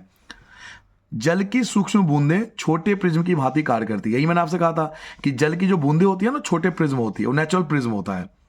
सूर्य के आपतित किरण, ये है आपतित किरण, ये है आपतित किरण जो इसमें एंटर करेगा, सूर्य के आपतित किरण, ये बूंदें अपवर्तित, यहां पे अपवर्तित होगा, पहले टकराएगा तथा विक्षेपित करती है, विक्षेपित मतलब अलग अलग कलर में बटना शुरू हो जाएगा, यहां से कलर में बटना शुरू हो जाएगा। तो पहले अपवर्तन हुआ, फिर विक्षेपण हुआ, अपवर्तन विक्षेपण, और यहां पे होगा आंतरिक परावर्तन। तो यही देखो, बिल्कुल जो मैंने आप समझाया वही लिखा होगा, सूर्य के आपतित प्रकाश, ये आपतित प्रकाश है, ये बूंदें अपवर्तित होती है, यहां अपवर्तित होगी, अपवर्तित हो गई, उसके बाद विक्षेपित करती है, ये विक्षेपित हो गया, अलग अलग कलर में बटना शुरू हो गया, तत्पश्चात से आंतरिक परावर्तित करते हैं, यहां पे आंतरिक परावर्तन होगा, अंततः जल की बूंद से बाहर निकलते समय, अब ये बाहर निकलेगी ना तो फिर से अपवर्तन होगा, यहां पे अपवर्तन होगा, प्रकाश को पुनः अपवर्तित करती है, बिल्कुल वही लिखा हुआ है, देखो बिल्कुल सारे वर्ड आपको मिलेंगे। पहले अपवर्तित होता है, ये देखो पहले अपवर्तित होता है पहला स्टेप, फिर विक्षेपित होता है, ये दूसरा स्टेप होता है विक्षेपित, फिर आंतरिक परावर्तन होता है, ये तीसरा स्टेप होता है, और फिर चौथा फिर से अपवर्तन होता है, तो फिर से अपवर्तित होता है।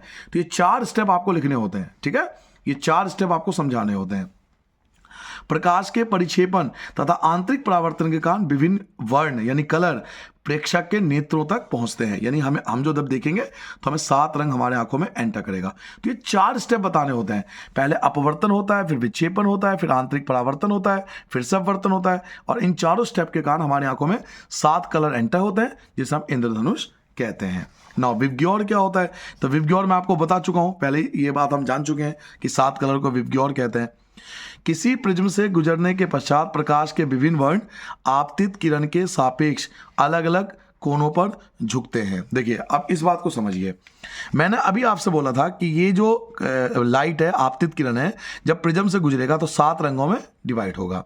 बट ऐसा नहीं होगा कि सारे एक जैसे ही बैंड होते हैं, सारे कलर एक जैसे बैंड नहीं होते। सबके बैंड होने का जो एंगल है, कोण है, वो अलग अलग होता है।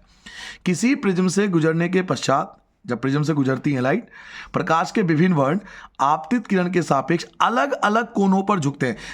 सारे कलर एक जैसे एंगल नहीं बनाते। सारे जो कलर है, सारे जो वर्ण है, कलर है, वो अलग अलग एंगल बनाते हैं। लाल प्रकाश सबसे कम झुकता है, ये चीज याद करना है। सबसे कम जो झुकता है वो लाल प्रकाश है, जबकि बैगनी प्रकाश सबसे अधिक झुकता है। तभी तो हमने नाम याद करा था ऐसे, विबग्योर, विबग्योर, नीचे ऊपर लिखा था ना विबग्योर। तो ये वाला कलर जो है सबसे कम बैंड होता है और ये वाला कलर सबसे ज्यादा बैंड होता है। तो अगर ये भी क्वेश्चन बनता है कि भाई इन 7 कलर में सबसे ज्यादा बैंड कौन होता है, तो सबसे ज्यादा बैंड होता है बैगनी, वॉयलेट। और सबसे कम बैंड कौन होता है, सबसे कम कौन झुकता है, कौन सबसे कम एंगल कौन सा बनाता है, तो रेड। रेड सबसे कम बैंड होता है। इस टॉपिक से हमें ये सीखने को मिला। इस पेज पे हमने जाना इंद्रधनुष कैसे बनता है और विबग्योर के बारे में जाना कि कौन सा कलर सबसे ज्यादा एंगल बनाता है, सबसे कम कौन सा एंगल बनाता है। तो इंद्रधनुष कैसे बनता है, तो इस डायग्राम में मैंने आपको 4 स्टेप बताए। एक तो मैंने बताया अपवर्तन होता है, फिर यहां पर आके इसका विक्षेपण होता है, फिर आंतरिक परावर्तन होता है, फिर द्वारावर्तन होता है। 7 कलर बढ़ जाते हैं, इसलिए हमें इंद्रधनुष दिखाई देता है। और विबग्योर मैंने आपको बताया कि सारे जो कलर हैं वो एक जैसा एंगल नहीं बनाएंगे, सभी एक जैसा एंगल नहीं बना सकते। लाल जो है वो सबसे कम झुकता है और बैगनी जो है सबसे ज्यादा झुकता है। नाउ अगले पेज पे आते हैं। नेक्स्ट टॉपिक हमारा सूर्य का प्रकाश 7 वर्णों से मिलकर बना है। ये प्रूफ कैसे हुआ, मतलब अभी मैं आपसे लगातार बोल रहा हूं कि प्रकाश में 7 रंग होते हैं, 7 कलर होते हैं, सनलाइट में 7 कलर होते हैं। तो ये चीज प्रूफ कैसे हुआ कि 7 ही कलर है? 8 भी तो हो सकते थे, 9 भी तो हो सकते थे, 10 भी हो सकते, क्या गारंटी है कि 7 ही कलर है? तो ये सब प्रूफ किया गया और ये प्रूफ न्यूटन ने किया था। आइजैक न्यूटन ने प्रूफ किया कि जो सनलाइट होती है ना, उसमें 7 ही कलर होते हैं। जी हाँ, सनलाइट में 7 ही कलर होते हैं। ये बात प्रूफ आइजैक न्यूटन ने किया। कैसे किया, ये भी मैं आपको डायग्राम समझाता हूं। और ये सारे डायग्राम आपके बुक में दिए हुए, आप चाहो तो वहां से उठा के देख लेना, बुक में आपको डायग्राम मिल जाएंगे। देखिए उन्होंने क्या किया, एक सीधा प्रिज्म लिया, ये लिया सीधा प्रिज्म, ठीक है, ये सीधा प्रिज्म लिया, और एक उल्टा प्रिज्म लिया, सेम साइज का एक उल्टा प्रिज्म लिया, बिल्कुल उसके बगल में। 7 कलर, सनलाइट में 7 कलर ही होते हैं, ये प्रूफ किया था आइजैक न्यूटन ने। कैसे प्रूफ किया था, एक्टिविटी से समझिए। उन्होंने 2 प्रिज्म लिए, एक सीधा और एक उल्टा। जब लाइट पहले प्रिज्म से होकर गुजरेगा तो सीधी सी बात है 7 कलर बटेंगे, यही हमने सीखा है भाई। 7 कलर में डिवाइड हो जाएंगे, ये 7 कलर में डिवाइड हो गए। लीजिए टेक एग्जांपल कि 7 कलर में डिवाइड हो गए। लेकिन जब दूसरे उल्टे प्रिज्म पे ये 7 कलर बटे ना, तो भाई साहब पता है क्या हुआ, ये 7 कलर वापस इकट्ठा हो गया, ये वापस इकट्ठा हो गया, 7 कलर वापस इकट्ठे हो गए और वापस व्हाइट लाइट ही बाहर निकल गया।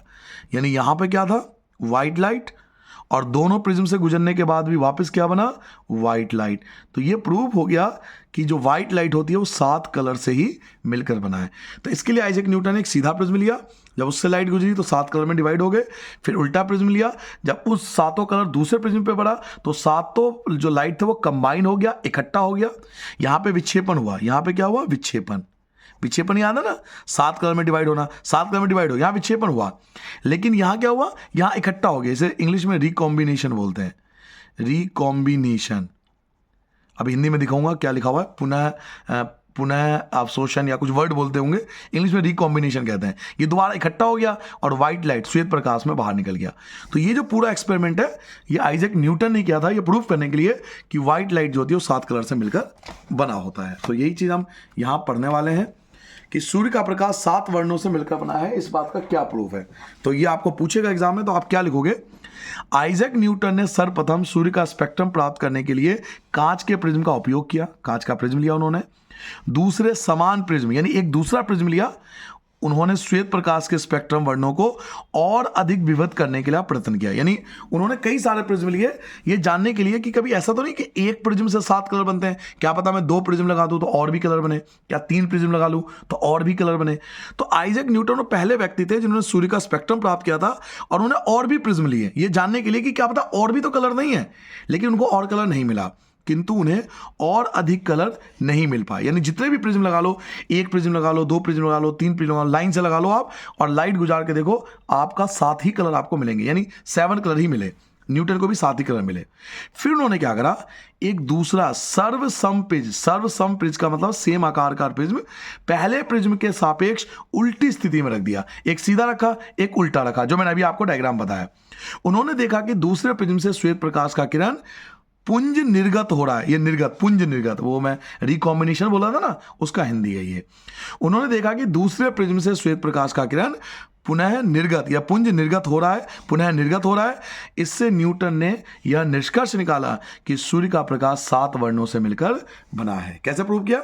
देखिए, पहले न्यूटन ने क्या किया, पहले कई सारे प्रिज्म लगाए, 1 2 3 4 लाइन से लगा दिया कई सारे, ये जानने के लिए कि ऐसा कि तो नहीं है कि भाई बहुत सारे प्रिज्म हो तो बहुत सारे कलर बन जाए, लेकिन ऐसा हुआ नहीं।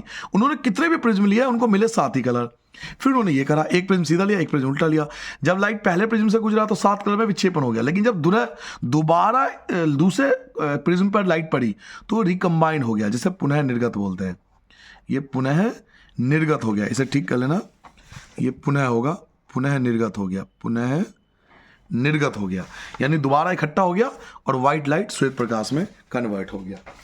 अब अगला क्या है कि अग्रिम सूर्योदय और विलंबित सूर्यास्त क्या है। देखो बच्चों, जो सनलाइट होती है ना, वो हमें 2 मिनट पहले और 2 मिनट बाद तक दिखाई देता है। तो ये टॉपिक समझने से पहले मैं एक छोटा सा टॉपिक आपको समझाऊंगा कि वायुमंडलीय अपवर्तन क्या होता है। पहले आप ये समझ लो वायुमंडलीय अपवर्तन, क्योंकि ये समझ लोगे तो आपको ये सारी बातें समझ में आ जाएगी। वायुमंडलीय अपवर्तन क्या होता है, आप एक काम करना, बीच में ना टॉपिक ऐड कर लेना, इसमें नहीं, मेरे नोट्स में नहीं है, आप बीच में ऐड कर लेना। वायुमंडलीय अपवर्तन, वायुमंडलीय अपवर्तन, ये आप क्या करना, 28वें टॉपिक से पहले ऐड कर लेना अपनी कॉपी में। वायुमंडलीय अपवर्तन क्या होता है, देखिए, ये हमारा अर्थ है जिस पर हम रहते हैं, ये हमारा अर्थ है, इसके ऊपर हम लोग रहते हैं, और ये हमारा वायुमंडल है। ये हमारा कौन है? वायुमंडल, जिसने हमें चारों तरफ से घेर रखा है, पता होना चाहिए आपको। ये सूर्य है, बहुत दूर हमसे सन है। तो जब सनलाइट हमारे वायुमंडल में एंटर करता है ना, जब सनलाइट हमारे वायुमंडल में एंटर करता है तो वो सीधा नहीं जाता। सीधा कैसे जाएगा? आप खुद सोचो ना, वायुमंडल है, ये विरल माध्यम है, सघन माध्यम है। तो जब लाइट वायुमंडल में एंटर करता है तो सीधा नहीं जाता, वो बैंड हो जाता है, वो बैंड हो जाता है, मुड़ जाता है। इसी को बोलते हैं वायुमंडलीय अपवर्तन। इसको क्या बोलते हैं? वायुमंडलीय अपवर्तन। वायुमंडल द्वारा, लिख लेना आप, वायुमंडल द्वारा सूर्य के प्रकाश का अपवर्तन, ये टॉपिक आप ऐड कर लेना, ठीक है। वायुमंडल द्वारा सूर्य के प्रकाश का अपवर्तन, वायुमंडल द्वारा सूर्य के प्रकाश का अपवर्तन वायुमंडलीय अपवर्तन कहलाता है। अब इस वायुमंडलीय अपवर्तन के कारण बहुत सारी घटनाएं होती है, जैसे कि अग्रिम सूर्योदय और विलंबित सूर्यास्त। आपको ना 2 मिनट पहले सूर्य दिखाई देने लगेगा और 2 मिनट बाद तक सूर्य दिखाई देगा। इसका क्या मतलब है, मैं आपको बताता हूं इसका रियल मतलब क्या है। ये फिजिक्स है, इसे ना समझना पड़ता है, आप इसे रट नहीं सकते। समझ लोगे तो बहुत जल्दी याद हो जाएगा। देखो, ये अर्थ है, इसके ऊपर हम लोग रहते हैं और हमें वही चीज दिखाई देती है जो इस लाइन के ऊपर है। इस लाइन को बोलते हैं ऊर्ध्वाधर रेखा, ऊर्ध्वाधर रेखा, इसको ऊर्ध्वाधर रेखा बोलते हैं, हॉरिजॉन्टल लाइन बोलते हैं। हमें ये सब चीज दिखाई देती है, ठीक है, जो उस लाइन के ऊपर है, ये सब हम देख सकते हैं। अब यहाँ पे क्या हो रहा है हमें नहीं पता, ये हमें दिखाई नहीं देगा, बट ऊपर का सारा दिखाई देगा। अब मान लीजिए सन जो है वो यहाँ पर है, सन यहाँ पर है, तो हमें दिखाई नहीं देना चाहिए ना। अभी सन यहां पर है, अभी सूर्योदय हुआ नहीं है। आपको पता ना कि हम लोग रोटेट करते हैं, हम लोग घूमते हैं, सन अपनी जगह पर ही है, हम लोग रोटेट करते हैं। तो मैं यहां पे हूं और ये हॉरिजॉन्टल लाइन के नीचे है सन, सूर्य, तो मुझे तो नहीं दिखना चाहिए क्योंकि हॉरिजॉन्टल लाइन के नीचे है। लेकिन अभी आपने वायुमंडलीय अपवर्तन पढ़ा, उसमें क्या होगा, ये वायुमंडल है, जब इसकी लाइट एंटर करेगी, जब इसकी लाइट यहां पर जाएगी, टकराएगी, वायुमंडल से टकराएगी, तो सीधी तो जाएगी नहीं, ये क्या हो जाएगा, बैंड हो जाएगा। ये देखिए, ये बैंड हो गया, ये बैंड हो गया, ये बैंड हो गया, ये बैंड हो गया। तो देखने वाले को सूर्य यहां नहीं दिखाई देगा, देखने वाले को सूर्य यहां दिखाई देगा, देखने वाले को सूर्य यहां दिखाई देगा। जी हाँ, एक्चुअल में सूर्य यहां पर है लेकिन दिखाई यहां पर देगा। तो सूर्य हमें 2 मिनट पहले ही दिखने लगता है, अभी वो नीचे है लेकिन हम उसे देख पाते हैं। यहां का सूर्य हमें यहां दिखाई देता है, किस कारण, वायुमंडलीय अपवर्तन का। यही चीज सूर्यास्त में होता है। मान लीजिए यहां पर है सूर्यास्त, यहां पर है, ठीक है, हमने मान लिया कि यहां पर है, सूर्य नीचे आ चुका है, हॉरिजॉन्टल के नीचे आ चुका है सूर्य, हॉरिजॉन्टल लाइन के, ऊर्ध्वाधर रेखा के नीचे आ चुका है सूर्य, तो हमें नहीं दिखना चाहिए ना, लेकिन दिखाई देगा। क्यों? क्योंकि जब इसकी लाइट वायुमंडल से टकराएगी, जब इसकी लाइट वायुमंडल से टकराएगी तो ये बैंड हो जाएगा, और बैंड हो जाएगा तो देखने वाले को लाइट के सीध में उसे सूर्य यहाँ दिखाई देगा। वो डूब चुका है सूर्य, सूर्यास्त हो चुका है, लेकिन देखने वाले को यहाँ दिखाई देगा। तो इसलिए ये जो गैप होता है वो 2 मिनट का होता है, ये जो गैप होता है वो 2 मिनट का होता है। तो सूर्य हमें 2 मिनट पहले दिखाई देता है, 2 मिनट बाद तक दिखाई देता है। क्यों? वायुमंडलीय अपवर्तन के कारण। देखो रटो मत, चीजों को समझो, जैसे मैं डायग्राम बनाकर आपको समझा रहा हूं। वायुमंडलीय अपवर्तन के कारण सूर्य हमें वास्तविक सूर्योदय से 2 मिनट पूर्व दिखाई देने लगता है तथा वास्तविक सूर्यास्त के लगभग 2 मिनट बाद तक दिखाई देता है। यही मैंने आपसे कहा था। तारों की आभासी स्थिति। अब तारों के बारे में सोचो, इसको रटने की जरूरत नहीं पड़ेगी अगर आप मेरी बात समझ लोगे। देखो मैं एक और पिक्चर लाता हूं, आपको तारों का केस समझाता हूं। ये देखिए, आपको 1 मिनट में समझ में आ जाएगा तारों का क्या केस है। तारे देखो, ये हमारा अर्थ है, ठीक है, और हम इसके ऊपर रहते हैं, और मैंने आपको बताया हमारा वायुमंडल है, ये बहुत बड़ा वायुमंडल है। अब तारे हमसे बहुत दूर हैं, यहां पर है तारे। जब तारों की लाइट, ये मान लो ये स्टार है, ठीक है, इसको छोड़ देते हैं, ये ले लेते हैं, ये स्टार है।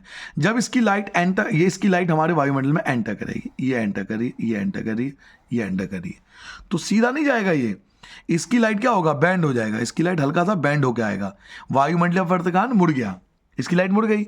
वायुमंडलीय अपवर्तन के कारण जो प्रकाश था मुड़ गया, तो देखने वाले को यहां नहीं दिखाई देगा तारा, देखने वाले को तारा इसके सीध में यहां दिखाई देगा, देखने वाले को तारा यहां दिखाई देगा।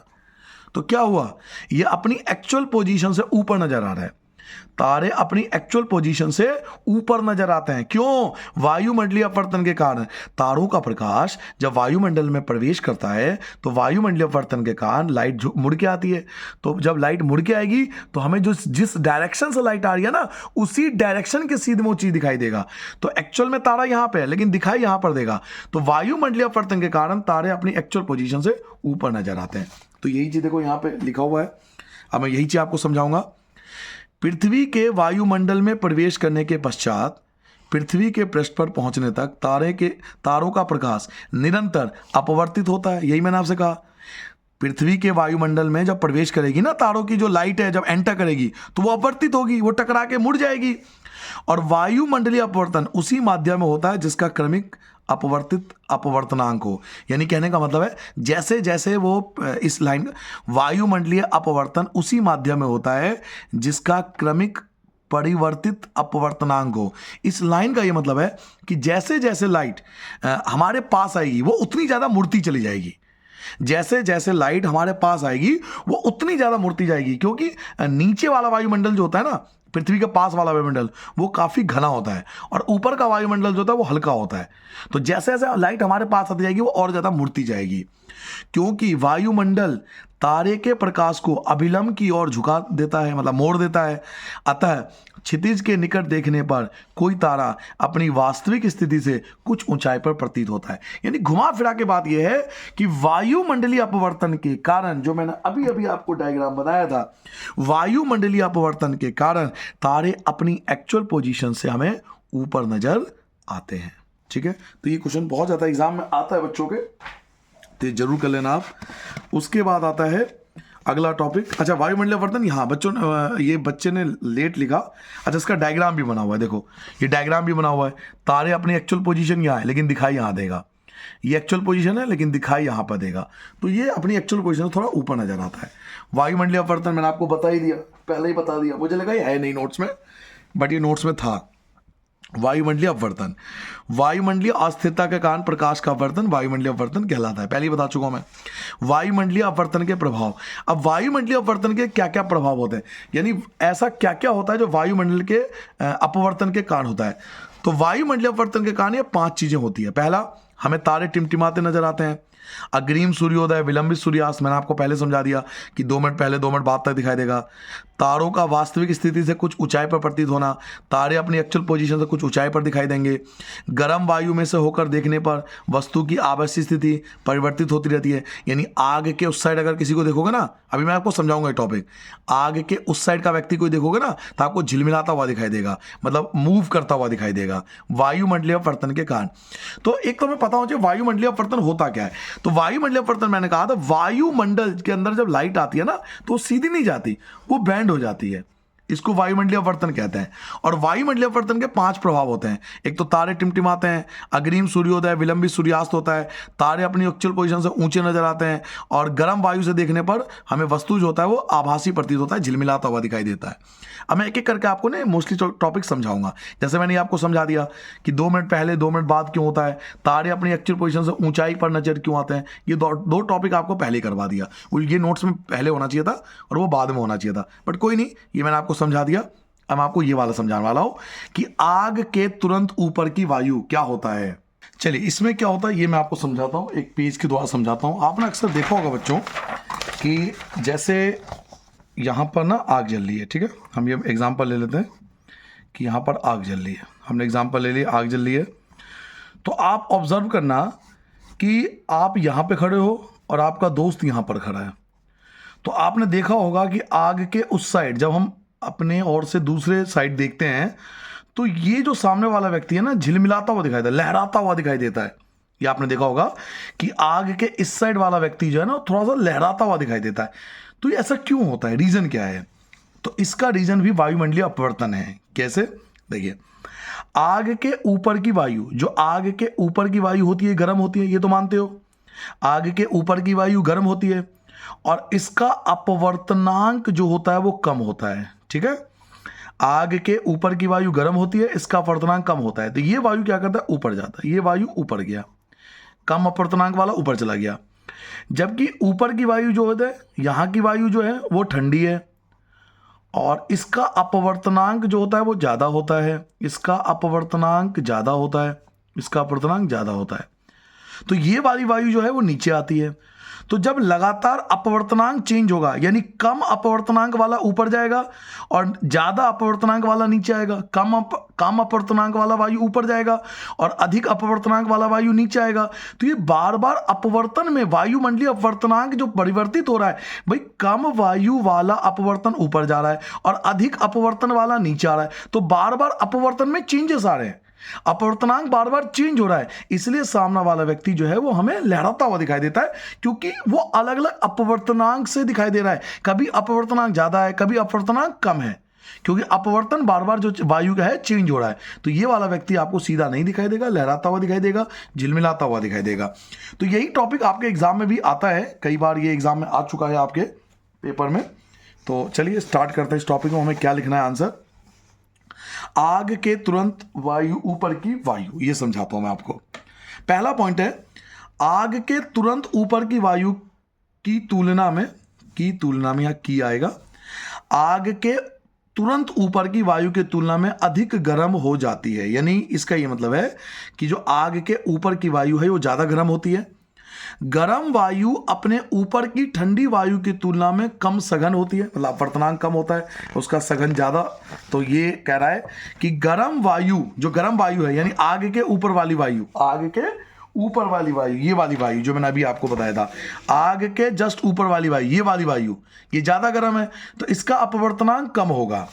तो यही कह रहा है, गर्म वायु यानी ये वाली वायु अपने ऊपर की ठंडी वायु की तुलना में, इसकी तुलना में कम सघन होता है, कम सघन होती है, तथा उसका अपवर्तनांक ठंडी वायु की अपेक्षा थोड़ी कम होती है। यही मैंने आपसे कहा था कि इसका अपवर्तनांक कम होता है, इसका अपवर्तनांक ज्यादा होता है। आग के ऊपर की वायु गर्म होती है, इसका अपवर्तनांक कम होता है। आप डायग्राम भी समझ लोगे ना तो आप अपने अकॉर्डिंग भी आंसर लिख सकते हो, जरूरी नहीं है कि एज इट इज रट्टा मारो, आप चीजों को समझो।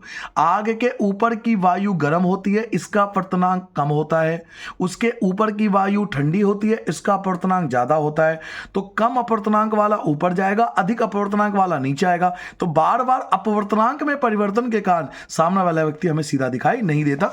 वही आपको समझाने की कोशिश की गई है, क्योंकि अपवर्तक माध्यम वायु की भौतिक अवस्थाएं स्थिर नहीं है, यानी बार बार वायु बदल रहा है, इसलिए गर्म वायु में से होकर देखने पर वस्तु की आभासी स्थिति परिवर्तित होती रहती है, यानी उसकी जो एक्चुअल पोजीशन है वो झिलमिलाती भी दिखाई देगी, क्योंकि उसकी जो आभासी स्थिति है वो बार बार चेंज हो रहा है। ये डायग्राम अगर आपने समझ लिया तो फिर ये अपने आप भी लिख पाओगे। मैं क्या लिख पाऊंगा, देखो मैं क्या लिखूंगा कि आग की ऊपर की वायु गर्म होती है, इसका अपवर्तनांक कम होता है। उसके ऊपर की वायु ठंडी होती है, उसका अपवर्तनांक ज्यादा होता है तो ज्यादा अपवर्तनांक वाला वायु नीचे आएगा, कम अपवर्तनांक वाला ऊपर ऊपर जाएगा। तो बार बार अपवर्तनांक में परिवर्तन के कारण इसकी जो आभासी स्थिति है वो चेंज होती रहेगी। तो ये चीज आपको आंसर लिखना है ना। तारे क्यों टिमटिमाते हैं, पेपर में आता है तारे क्यों टिमटिमाते हैं, तारे टिमटिमाने का रीजन क्या है? तो इसका रीजन भी वायुमंडलीय अपवर्तन है। आप कहोगे कैसे? देखिए तारे क्यों टिमटिमाते हैं, ये अर्थ है, ठीक है, ये अर्थ है, ये हम इसके ऊपर रहते हैं और ये हमारा वायुमंडल है, ये स्टार है।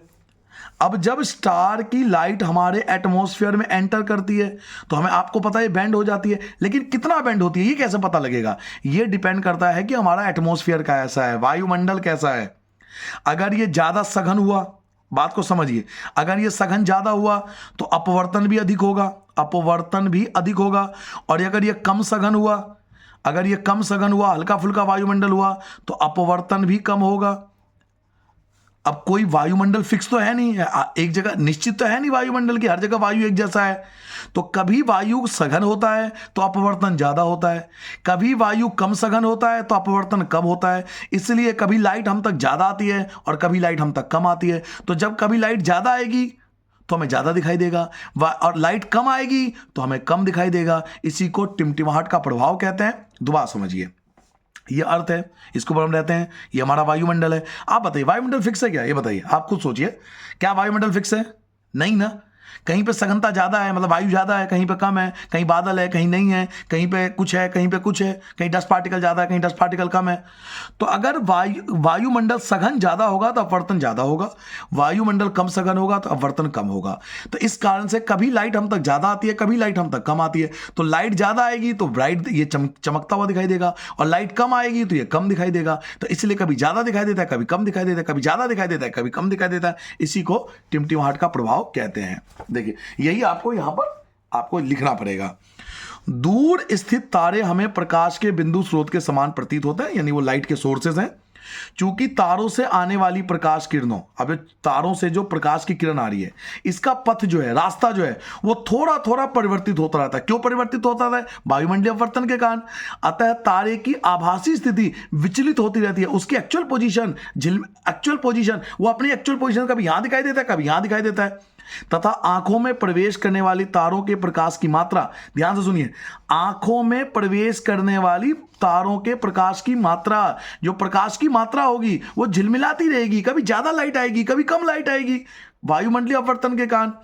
जिसके कारण कोई तारा कभी चमकीला प्रतीत होता है तो कभी धुंधला दिखाई देता है, जो कि टिमटिमाहट का प्रभाव है। देखिए दोबारा समझा देता हूं। तारों का टिमटिमाना डिपेंड करता है वायुमंडलीय अपवर्तन के कारण।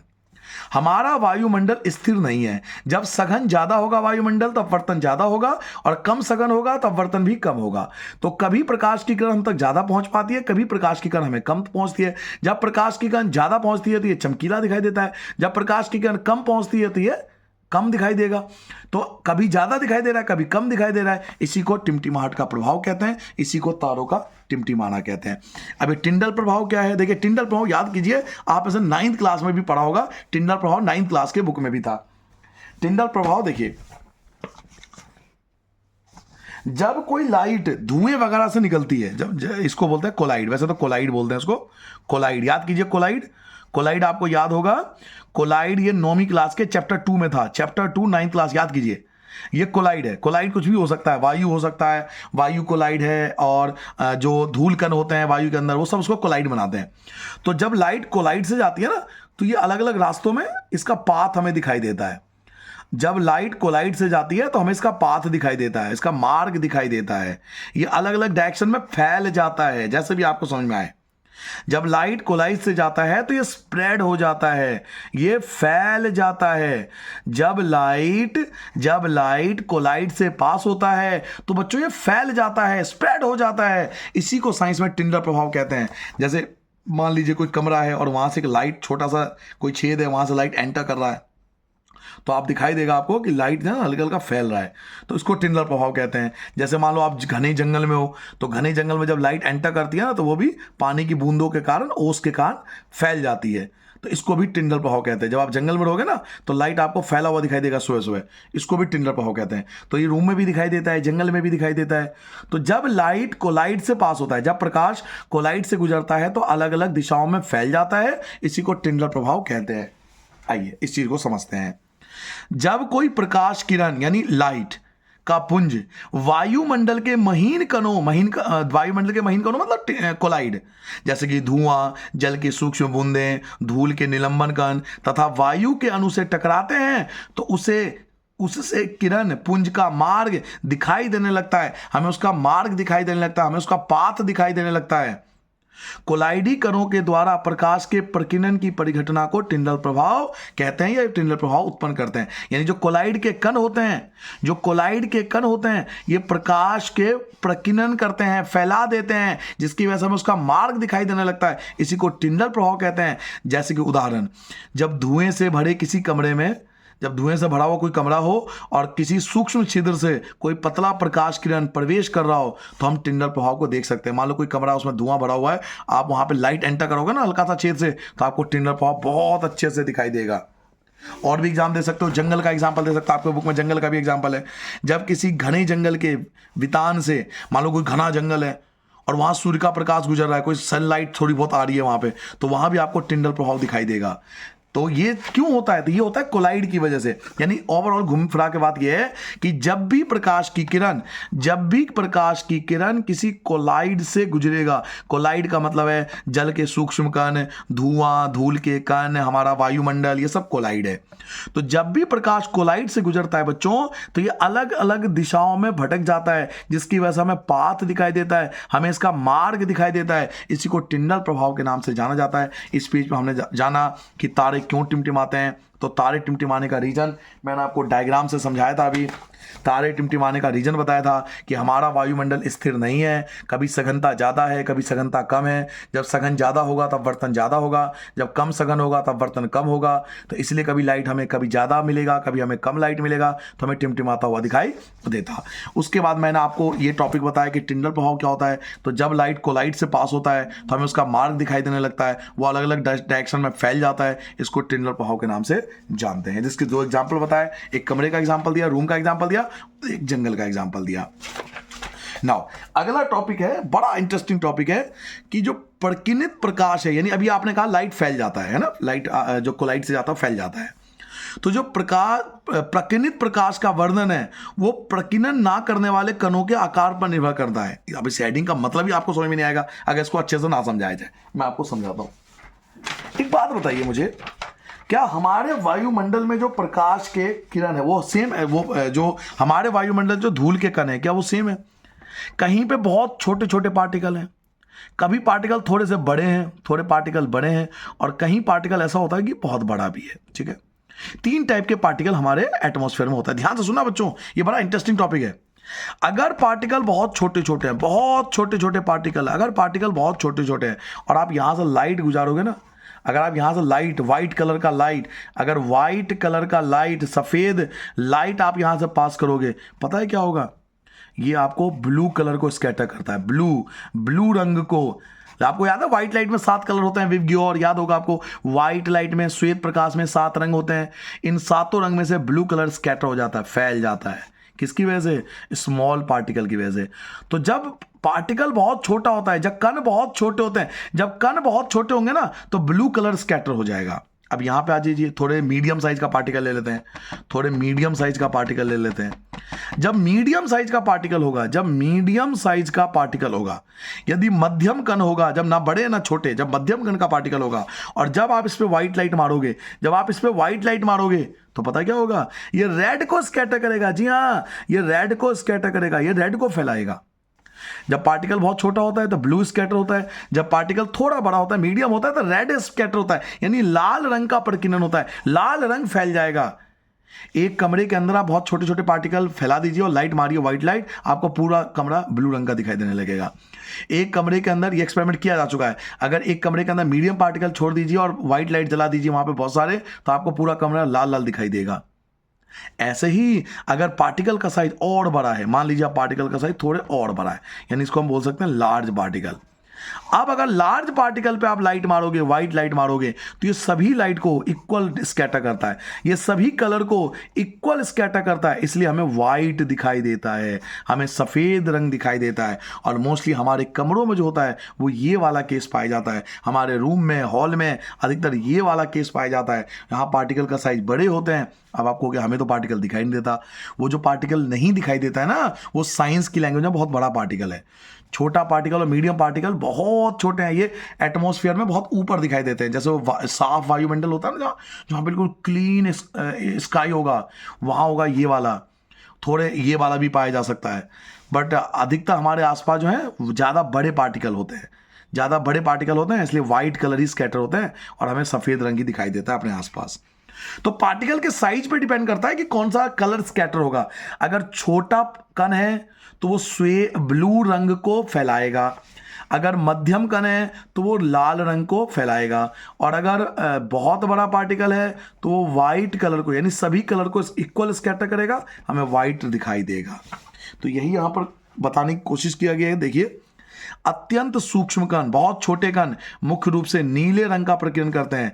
बड़े आकार के कण अधिक तरंग दैर्घ्य के प्रकाश का प्रकीर्णन करते हैं, यानी लाल रंग का प्रकीर्णन करते हैं। और यदि प्रकीर्णन करने वाले कणों का साइज बहुत अधिक है, अगर प्रकीर्णन करने वाले कणों का संख्या बहुत अधिक है, तो प्रकीर्णित प्रकाश श्वेत भी प्रतीत हो सकता है, व्हाइट लाइट भी हमें दिखाई दे सकता है। तो सारा खेल पार्टिकल के साइज का है। पार्टिकल बहुत छोटा है तो आपको नीला रंग दिखाई देगा, अगर पार्टिकल मीडियम है तो बड़ा जो अधिक तरंग दैर्घ्य लाल रंग दिखाई देगा, और अगर पार्टिकल या तो बहुत ज्यादा हो या पार्टिकल का साइज थोड़ा बड़ा हो तो आपको श्वेत प्रकाश भी दिखाई दे सकता है। अगला क्वेश्चन होता है, खतरे का निशान लाल क्यों होता है? तो खतरे का निशान लाल दो कारणों से होता है। खतरे का संकेत लाल रंग का क्यों होता है? तो इसके दो रीजन है। पहला रीजन तो आप सबको पता होता है, दूर से दिखाई देता है, लाल रंग हमें दूर से दिखाई देता है। बट हम 10वीं क्लास के बच्चे केवल ये नहीं लिख सकते कि हमें दूर से लाल रंग दिखाई देता है, ये सबको पता होगा, छोटे बच्चों को भी पता होता है लाल रंग दूर से क्यों दिखाई देता है, ये रीजन है। आप ये नहीं बोल सकते इस क्वेश्चन में कि लाल रंग हमें दूर से दिखाई देता है। लाल रंग दूर से क्यों दिखाई देता है, रीजन क्या है? तो इसके दो रीजन है। पहला, सबसे कम प्रकीर्णन होता है, सबसे कम प्रकीर्णन होता है। याद कीजिए, मैंने आपको बताया था सबसे कम स्कैटर होता है लाल रंग। और दूसरा, लाल रंग का सबसे अधिक तरंग दैर्घ्य होता है, सबसे अधिक तरंग दैर्घ्य होता है। ये होता है वैज्ञानिक आंसर, साइंटिफिक आंसर। लाल रंग का सबसे कम प्रकीर्णन होता है और लाल रंग सबसे अधिक तरंग दैर्घ्य का होता है, इसलिए सबसे दूर तक ट्रैवल करता है। इसलिए हमें खतरे का निशान लाल रखना होता है ताकि हमें दूर से दिखाई दे। तो यही यहां पर आपको बताने की कोशिश की गई। देखिए, खतरे के संकेत का प्रकाश लाल रंग का होता है। लाल रंग कोहरे, धुएं से कम प्रकीर्णन होता है, मतलब इसका प्रकीर्णन बहुत कम होता है, इसलिए यह दूर से देखने पर भी दिखाई देता है। स्वच्छ आकाश का रंग नीला क्यों होता है? आपने देखा होगा स्वच्छ आकाश का रंग नीला क्यों होता है। रीजन पूछेगा, भाई जो क्लियर स्काई होता है नीला क्यों होता है? और अब मैं कहूंगा आपको इसका आंसर आता है। आप कहोगे इसका आंसर कब आता है सर जी, मुझे तो नहीं पता। देखिए, मैं आपको 1 मिनट में समझा देता हूं। ये अर्थ है, ये अर्थ है, यहां आप रहते हो, यस और नो। ये हमारा वायुमंडल है? और वायुमंडल में बहुत छोटे छोटे कण होते हैं, मानते हो? बहुत छोटे छोटे कण होते हैं। आपने बोला वायुमंडल बहुत छोटे छोटे कणों से बना है, बहुत छोटे छोटे कण से बना है। हमारा वायुमंडल बहुत छोटे छोटे कण से बना है। और अभी आपने क्या पढ़ा? अभी आपने 5 मिनट पहले क्या पढ़ा था? जब व्हाइट लाइट इस पे पड़ेगी, व्हाइट लाइट जब इस पे पड़ेगा, जब व्हाइट लाइट इस पे पड़ेगा, भाई साहब व्हाइट लाइट इस पे पड़ गया, जो व्हाइट लाइट इस पे पड़ेगा तो बहुत छोटे रंग किसका प्रकीर्णन करते हैं? याद कीजिए, कौन से कलर को फैलाते हैं? कौन से कलर को फैलाते हैं? नीले रंग को फैलाते हैं। याद आया? इसलिए साफ आसमान का रंग नीला होता है। हमारा वायुमंडल बहुत छोटे छोटे कणों से मिलकर बना है, पहला पॉइंट। हमारा वायुमंडल बहुत छोटे छोटे कणों से मिलकर बना है, पहला पॉइंट। दूसरा पॉइंट, हम जानते हैं कि छोटा कण, जब छोटे कण होते हैं तो वो नीले रंग का प्रकीर्णन सबसे ज्यादा करते हैं, इसलिए आसमान हमें नीला रंग का दिखाई देता है। आप इस चीज को बना के भी, इस डायग्राम से भी समझ के लिख सकते हो अपने आप, या आप यहां से एज इट इज बुक वाला याद कर लो। क्या लिखा हुआ है? वायुमंडल में वायु के अणु तथा अन्य सूक्ष्म कणों का आकार दृश्य प्रकार की तरंग दैर्घ्य के प्रकाश की अपेक्षा छोटा होता है। यानी इस लाइन का मतलब हुआ कि वायुमंडल में बहुत सूक्ष्म कण पाए जाते हैं। ये कण कम तरंग दैर्घ्य के प्रकाश को, यानी कम तरंग दैर्घ्य मतलब नीले रंग को, यह कण कम तरंग दैर्घ्य के प्रकाश को यानी नीले रंग को प्रकीर्णन करने में अधिक प्रभावी है। अतः जब सूर्य का प्रकाश वायुमंडल से गुजरता है तो वायु के सूक्ष्म कण लाल रंग की अपेक्षा नीले रंग को अधिक प्रबलता से प्रकीर्णन करते हैं, फैला देते हैं, और प्रकीर्णित हुआ नीला आकाश हमारे नेत्रों में प्रवेश करता है। तो जब नीला रंग फैल जाएगा तो पूरा नीला नीला आसमान आपको दिखाई देगा। क्लियर हो गया? हमारा वायुमंडल बहुत छोटे छोटे कणों से मिलकर बना है और छोटे कण कम तरंग दैर्घ्य नीले रंग का प्रकीर्णन करते हैं, इसलिए हमें आसमान नीला रंग दिखाई देता है। देखिए एक बार रिवाइज कर लेते हैं। अगर कणों का आकार बहुत छोटा है तो नीला रंग प्रकीर्णन होगा, कणों का आकार बड़ा है तो मीडियम है तो वो अधिक तरंग दैर्घ्य यानी लाल रंग का प्रकीर्णन करेगा, और अगर कणों का आकार बहुत बड़ा है या बहुत ज़्यादा कण है तो वो श्वेत रंग का प्रकीर्णन करेगा। खतरे का निशान लाल क्यों होता है? इसके दो रीजन है। इसका प्रकीर्णन सबसे कम होता है इसलिए हमें दूर से दिखाई देता है, और लाल रंग का तरंग दैर्घ्य भी सबसे अधिक होता है। स्वच्छ आकाश का रंग नीला क्यों होता है? क्योंकि हमारा वायुमंडल जो है सूक्ष्म कणों से मिलकर बना है। सूक्ष्म कण जो होते हैं वो कम तरंग दैर्घ्य वाले प्रकाश का प्रकीर्णन करते हैं। तो जब सूर्य का प्रकाश वायुमंडल से गुजरता है तो वायु के जो सूक्ष्म कण होते हैं वो लाल रंग के मुकाबले नीले को बहुत अधिक तरीके से फैलाते हैं, इसलिए हमें आकाश नीला दिखाई देता है। नाउ ऊंचाई पर उड़ते हुए यात्री को आकाश का रंग काला क्यों प्रतीत होता है? क्योंकि उतनी ऊंचाई पर प्रकाश का प्रकीर्णन नहीं होता। एक बात बताइए, आप इस चीज को समझिए। अभी मैंने आपको बताया कि कभी हमें नीला दिखाई देता है। नीला कब दिखाई देगा? जब पार्टिकल बहुत छोटा होगा। लाल भी तो दिखाई देता है जब बारिश होने वाली होती है, लाल लाल नहीं दिखाई देता है, ऑरेंज टाइप का नहीं दिखाई देता है, क्योंकि पार्टिकल का साइज थोड़ा मीडियम हो जाता है। और व्हाइट भी दिखाई देता है जब पार्टिकल का साइज बड़ा होता है, तो हमें व्हाइट भी दिखाई देता है। बादल तो तीनों दिखाई देते हैं, कभी नीला दिखाई देता है, कभी लाल दिखाई देता है, कभी सफेद दिखाई देता है। मानते हो ना बात? ये तो मानते होंगे कि बादल कभी नीला दिखाई देता है, कभी लाल दिखाई देता है, कभी सफ़ेद दिखाई देता है। ये सारा खेल जो है ना पार्टिकल के हिसाब से। पार्टिकल बहुत छोटा है तो नीला दिखाई देगा, पार्टिकल मीडियम है तो लाल दिखाई देगा, पार्टिकल बहुत ज़्यादा है तो वाइट दिखाई देगा। लेकिन बच्चों, आकाश का एक्चुअल कलर तो काला होता है। जी हाँ, बादल का, आकाश का रियल कलर क्या होता है? तो काला होता है। आपको काला कैसे होता है? रात में देखा आपने? रात में देखा आपने कैसा दिखाई दिया? काला तो दिखाई दिया, वो उसका रियल कलर होता है। उस समय लाइट नहीं होती है, उस समय लाइट नहीं पड़ रही होती है बादल पर, इसलिए वो एक्चुअल कलर में दिखाई देता है। जब लाइट पड़ती है ना तब ये कलर बदलते हैं, बिना लाइट के तो एक्चुअल कलर दिखाई देगा काला। तो ये सारा खेल नीला, लाल, वाइट तभी है जब पार्टिकल है और लाइट है, वरना बादल का रियल कलर काला दिखाई देता है। तो आपसे क्वेश्चन पूछे जाएगा एग्जाम के अंदर कि ऊंचाई पर उड़ते हुए यात्रियों को आकाश का रंग काला क्यों दिखाई देता है? क्योंकि इतनी ऊंचाई पर प्रकीर्णन स्पष्ट रूप से नहीं हो पाती, यानी प्रकीर्णन नहीं हो पाता। बादल सफेद क्यों प्रतीत होते हैं? इसका आंसर आप खुद बताओ। बादल सफेद क्यों दिखाई देते हैं? सफेद कब दिखाई देगा? जब पार्टिकल का साइज थोड़ा बड़ा होगा या बहुत ज्यादा पार्टिकल होंगे। तो मैंने अभी आपको बताया कि जब पार्टिकल का साइज थोड़ा बड़ा होता है, जब पार्टिकल का साइज बहुत थोड़ा बड़ा होता है या बहुत ज्यादा पार्टिकल होते हैं, तो जब लाइट इसमें एंटर करेगा, जब लाइट इस पे पड़ेगी ना, तो सारे कलर स्कैटर होते हैं। सारे कलर, सातों के सातों कलर इक्वल स्कैटर होते हैं। और जब सातों कलर इक्वल फैलेंगे, प्रकीर्णन, जब सातों रंगों का प्रकीर्णन बराबर होगा तो फिर हमें श्वेत दिखाई देगा, सफेद दिखाई देगा। यही चीज आप बना के भी लिख सकते हो। ठीक है। बादल सूक्ष्म पानी की बूंदों से बने होते हैं। ये सूक्ष्म बूंदों का आकार दृश्य किरणों की तरंग दैर्घ्य की सीमा से अधिक होते हैं। यानी अब ये कहना चाहता है कि बादल जो होता है वो पानी की बूंदों से बना होता है और इनका आकार थोड़ा बड़ा होता है। इसलिए जब श्वेत प्रकाश इन कणों से टकराता है, जब व्हाइट लाइट इनसे टकराता है, तो सभी दिशा में परावर्तित या प्रकीर्णन होता है। यानी सारे कलर जो होते हैं वो बराबर प्रकीर्णन हो जाते हैं, क्योंकि श्वेत प्रकाश के सभी रंग, सातों के सातों रंग परावर्तित या प्रकीर्णन अधिक समान रूप से होते हैं। यानी सातों रंग बराबर रूप से प्रकीर्णित होते हैं, इसलिए हमें श्वेत रंग दिखाई देता है बादल। तो आप खुद भी लिख सकते हो कि जब हमारा वायुमंडल बड़े कणों से बना होता है तो क्या होता है कि व्हाइट लाइट जो होती है बड़े कणों से टकराते हैं तो सारे रंगों का प्रकीर्णन बराबर होता है, और जब सभी रंगों का प्रकीर्णन बराबर होगा ना तो हमें सभी कलर का कॉम्बिनेशन यानी श्वेत रंग, सफेद रंग दिखाई देगा। नाउ ग्रह क्यों नहीं टिमटिमाते? देखो, ग्रह दो कारणों से नहीं टिमटिमाते। एक तो ना ग्रहों का ना अपना कोई प्रकाश नहीं होता, और जिसका प्रकाश नहीं होता वो टिमटिमाएगा भी कैसे? और मान लीजिए अगर ग्रहों के पास प्रकाश होता भी ना तो इनका साइज इतना छोटा है, जो प्लैनेट है हमारे, इनका साइज इतना छोटा है कि हम तक इनकी लाइट पहुंच ही नहीं पाती।